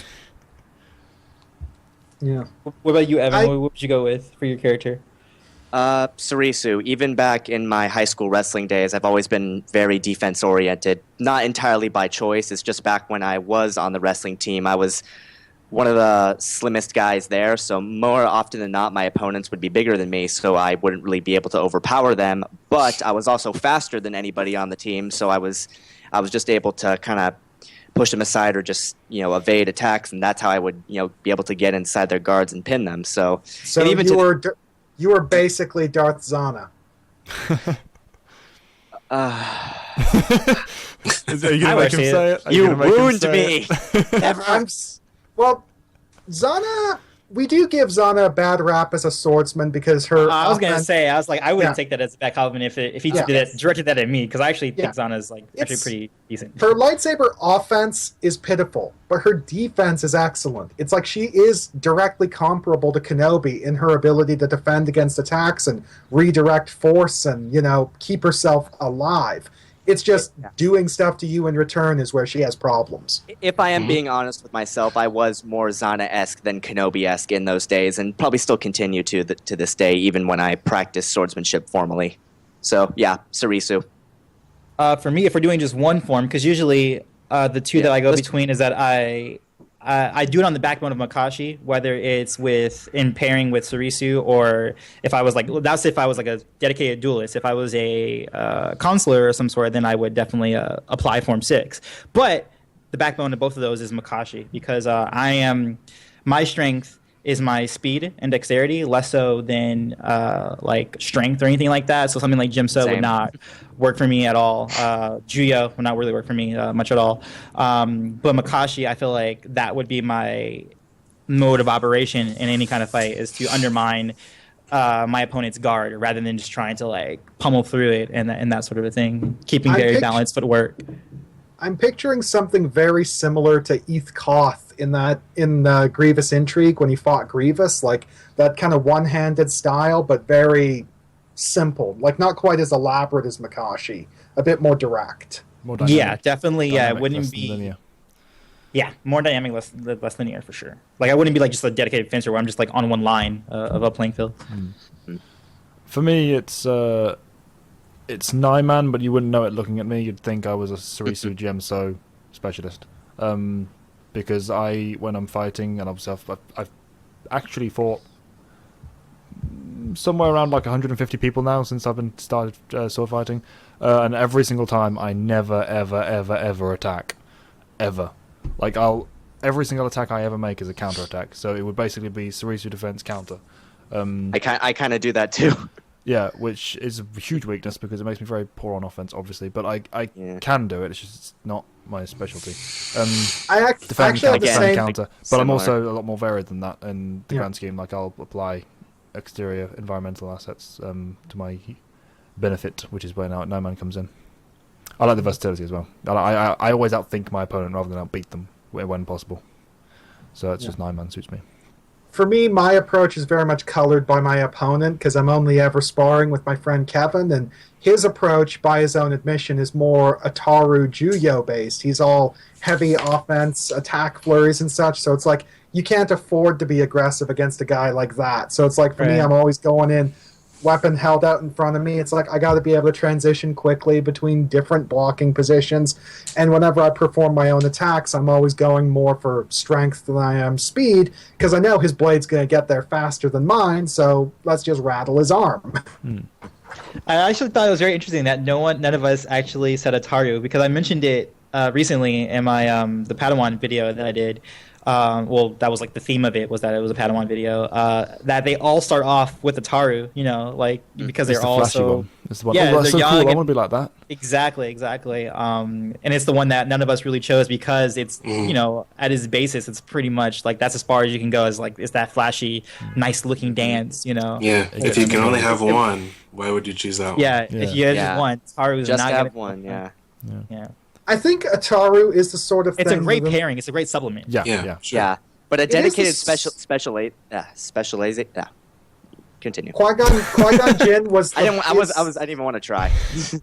Qui-Gon Jinn is the big, heavy Ataru specialist, and even he had to basically rebuild the form from the ground up to improve its defense. So, I even think that was like a huge retcon, because I never, even to this day, I don't really fully see Jin as like an Ataru specialist. He's Jim So, like, for sure. For me, it's an example of it's the video game mentality being refuted. I've referred to this before. It's the whole idea that if a guy is using a specific technique, then he must, by definition, be using the form it's associated with. Right. Like, you can't use power attacks unless you're Jim So. You can't use precision unless you're Makashi. And I'm like, no. The forms are a framework. You can build them up into whatever you want. And Qui-Gon Jinn is my favorite example of this. He's an Ataru specialist who's a rock-solid power duelist. Yeah. Like, he's saying, he's just taking the technique and going his own way. I don't disagree, but I do think... You can rationalize it that way, yeah. But if you look... If nobody had ever said he's Atari and you looked at him, I don't think you would come to the conclusion that that's what his style was. No. Based on you can rationalize, like you said, you can rationalize it the way you did, and that's what we have to do most of the time with all this stuff. Is that you have to figure a way how you can rationalize that and make that make sense for that character, which you can. Yeah. You definitely can. But like if you looked at it, you're like... Well, that's also the big thing. It's like whenever we are speculating about the fighting forms of various characters whose styles aren't confirmed, that's just it. All we're offering up is speculation. We don't know for sure what they're doing. It's like, for all we know, maybe Darth Malik is some hardcore Surisu specialist who just turned the style to pure offense. The slight difference, though, is that as his form is confirmed and well-established, like, it doesn't really jive. Like, you know that that's what his form is, because it's stated. But when you look at it, you don't have to speculate. You're trying to figure out, well, how is it that? Yeah, rationalize it. I actually disagree with Jin. I can definitely see where you're coming from. I feel like his style is a bit too gentle to be Gemso. Like, he goes in for he's open and wide sweeps and arcing attacks, but he's not. He's more kind of like, I'm going to do this and then this and then this, rather than just hammering. He doesn't hammer on your opponent. He kind of braces against them and tries to work around, which is a lot more like a Dooku-influenced Ataru for me. And I can imagine him being growing up like that. So he'd be the kind of person who was really good, really flashy, great prodigy student. That then Dooku goes and like, no, we're going to do it this way because otherwise you're going to die. And then that kind of evolves into his style that he incorporates when he gets older. So it becomes. And you can say that works too because of his integration with hand to hand. He loves using his fist. Yeah. Yep. Open palm. Especially And, in you the know- comic. Huh? And it's also another great example of a master influencing his student. Because, it's like one of my favorite little elements is that when you actually observe the moveset and fighting technique of Anakin Skywalker and Obi-Wan Kenobi, their actual movesets and stances are identical. Mm-hmm. But the difference is the application. Kenobi is all block, block, block, block, occasionally counter. Anakin's like attack, attack, attack. Oh, you're striking, block. Which is interesting because Surisu is supposed to be all defense, whereas Gemso is supposed to be all counters. Like, you don't go on the... People always forget this. You don't go on the offense as a Gemso specialist. You go on the counter offense, which you kind of forget because Anakin's kind of the poster boy in terms of the visual... Yeah. Medium. Which he Medium. does. I often feel like a lot of characters and forms, you often generalize a character because if you really look at Anakin's fight, especially with Dooku at the beginning of Revenge of the Sith, he is countering every time. It's very much like it's a very soft Gemso too. It's not a very strong one until towards the end of the fight when he starts getting into his aggression. But at the beginning, it's a very tappy type. I feel like that's more because he's working in tandem with Obi-Wan though. And also, that was during his individual. That's when Obi-Wan had to deal with the droids, and he was taking him up the stairs with Anakin. Yeah, he's very tight. It was very Qui-Gon in that regard, actually. Yeah. Yeah, it was very he's not just. It's just that when he overextends himself and he lets into his aggression, that's when he becomes that more strength-based Gemso, practitioner versus his typical mental. Bit more speed no and one's messing with technique him. oriented. Yeah. But Yeah. often as well, while every character is different, so that you could say one person isn't using a form because they're not using it the same way another person is. There's a lot of things like in-universe rationalizations you can apply to it to make sense outside of the main characters. Like for example, Plo Koon, you so often see him using his Gemso almost Makashi style, which makes sense because Taivoka was almost certainly a Makashi specialist. So Right. and that was his master that trained him. So the little things like that you can apply and make sense in canon. The other thing to consider is the fact that Form 5 lightsaber combat was created by hybridizing Makashi with Surisu. So, you kind of got that... Was it Ataru as well? No, I think it was Ataru as well, wasn't it? Where was it written that it says that? Because I forget what it actually says. Was that the Jedi Path or was that a Central Guide? That says that those two informed Form 5. I thought it was three forms that meant- informed it, though. I didn't think it was just two for Gemso. I think it was... Atari doesn't make sense, though. Yeah. Ataru I think never made it's- sense. It was a case of we need to make Ataru a never made offensive sense. form. No, I mean Ataru being fused into Gemso doesn't make sense. Oh no, I meant for the wide open sweeping attacks because they don't fit Surisu or Makashi. I think it's just... Would say it I think it's one of those things where it's like they kind of worked the Makashi focus on counters into the Surisu defense, and of course they go for the sort of strikes that work best with the Surisu blade work. It's like Surisu blade work with those tight in-close blocks doesn't really transition well into the lunges and thrusts of Makashi, but it transitions well into short, tight little close quarters sweeps and chops. But that's Xian. That's the problem. That doesn't then transition into Gemso. Gemso was the well, I guess it would be like that if you just switched Xian into a lightsaber form, or a lightsaber centric form, which is I guess what they did. Anyway, it's all conjecture because we don't have any evidence for this. It's just basically internal logic or speculation applied to internal logic of the universe.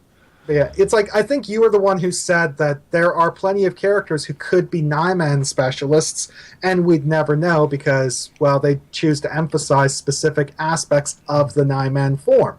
It's like, I think Kaosen Durach is a Nyman specialist, but I started out thinking he was a Taru because of all the acrobatics. But now I'm just like, wait, his approach doesn't really match with the Ataru MO. It's like, wait, so Nyman kind of makes more sense because he's kind of a trickster fighter. Yeah, he was always Nyman for me. She's also the best example of Nyman, if you ask me, that we see visually. Not in canon overall, but visually he's the one we see the most impressively. Yeah. Which I enjoyed because Nyman it gets a really bad rap. It really does. I think it's because of Johan. Well, and Petronaki Arena. Seriously, just another thing Johan ruined. Yeah. Seriously, though, I know He didn't help. he's the epitome of someone who tries to uses the form as at its base. I just use it just to be good with thugs. Yeah, apprentice is Diplomat's Lord Hoth, Nyman in and the he's most Johan literal Rosen. sense. Yeah. Yeah. And it's like, what I find so interesting about Plagueis is he's kind of similar to that, but he can't afford to be that, because it's like he may dislike conflict and fighting because it's wasting assets, but at the same time, he knows he's going to be attacked. He knows he's going to be attacked by professionals. He can't get away with just having a bare minimum of combat training. He's got to be really good to be able to survive.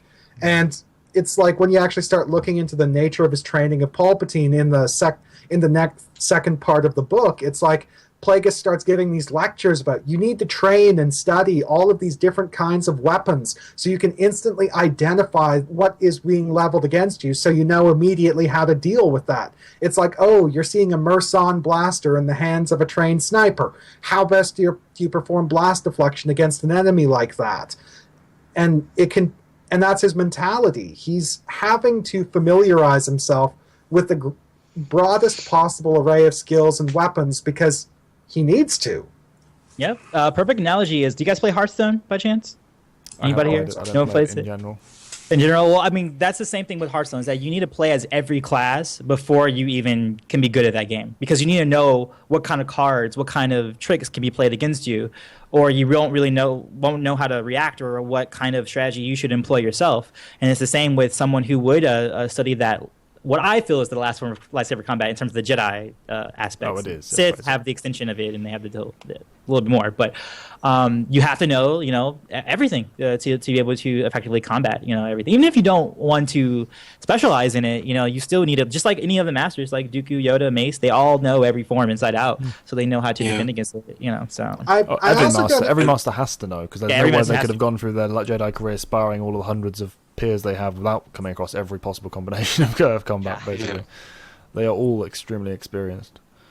One of my coworkers is a soldier who's actually served overseas, and she's a Star Wars fan as well and is familiar with the Seven Forms. And she and I got discussing Nyman, and I suggested to her that the idea that Nyman is also the ideal soldier's form, because because the soldier mentality is all about combat pragmatism.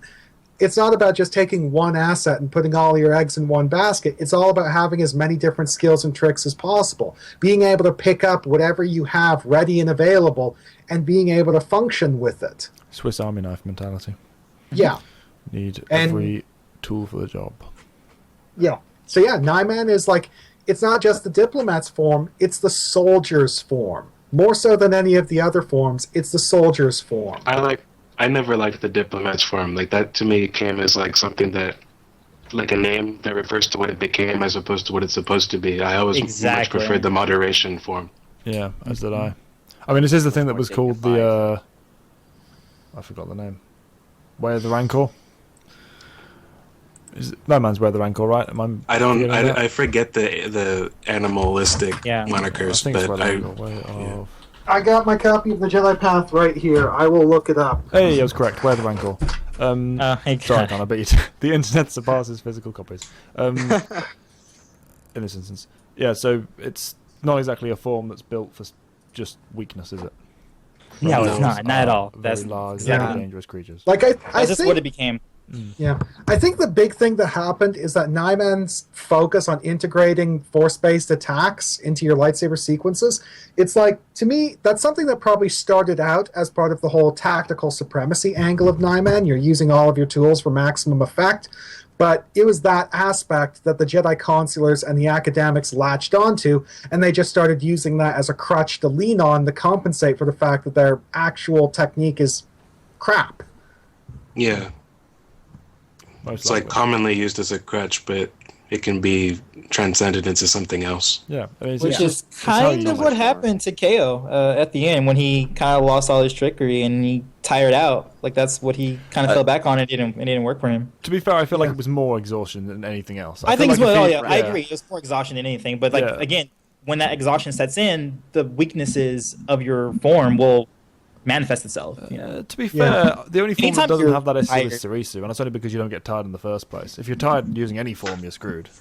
Yeah. But I think with Nyman, it's more so than anything else, because Nyman, to use the form effectively, you got to be on the ball all the time, using all of your different tricks for maximum effect, using all of your tricks intelligently.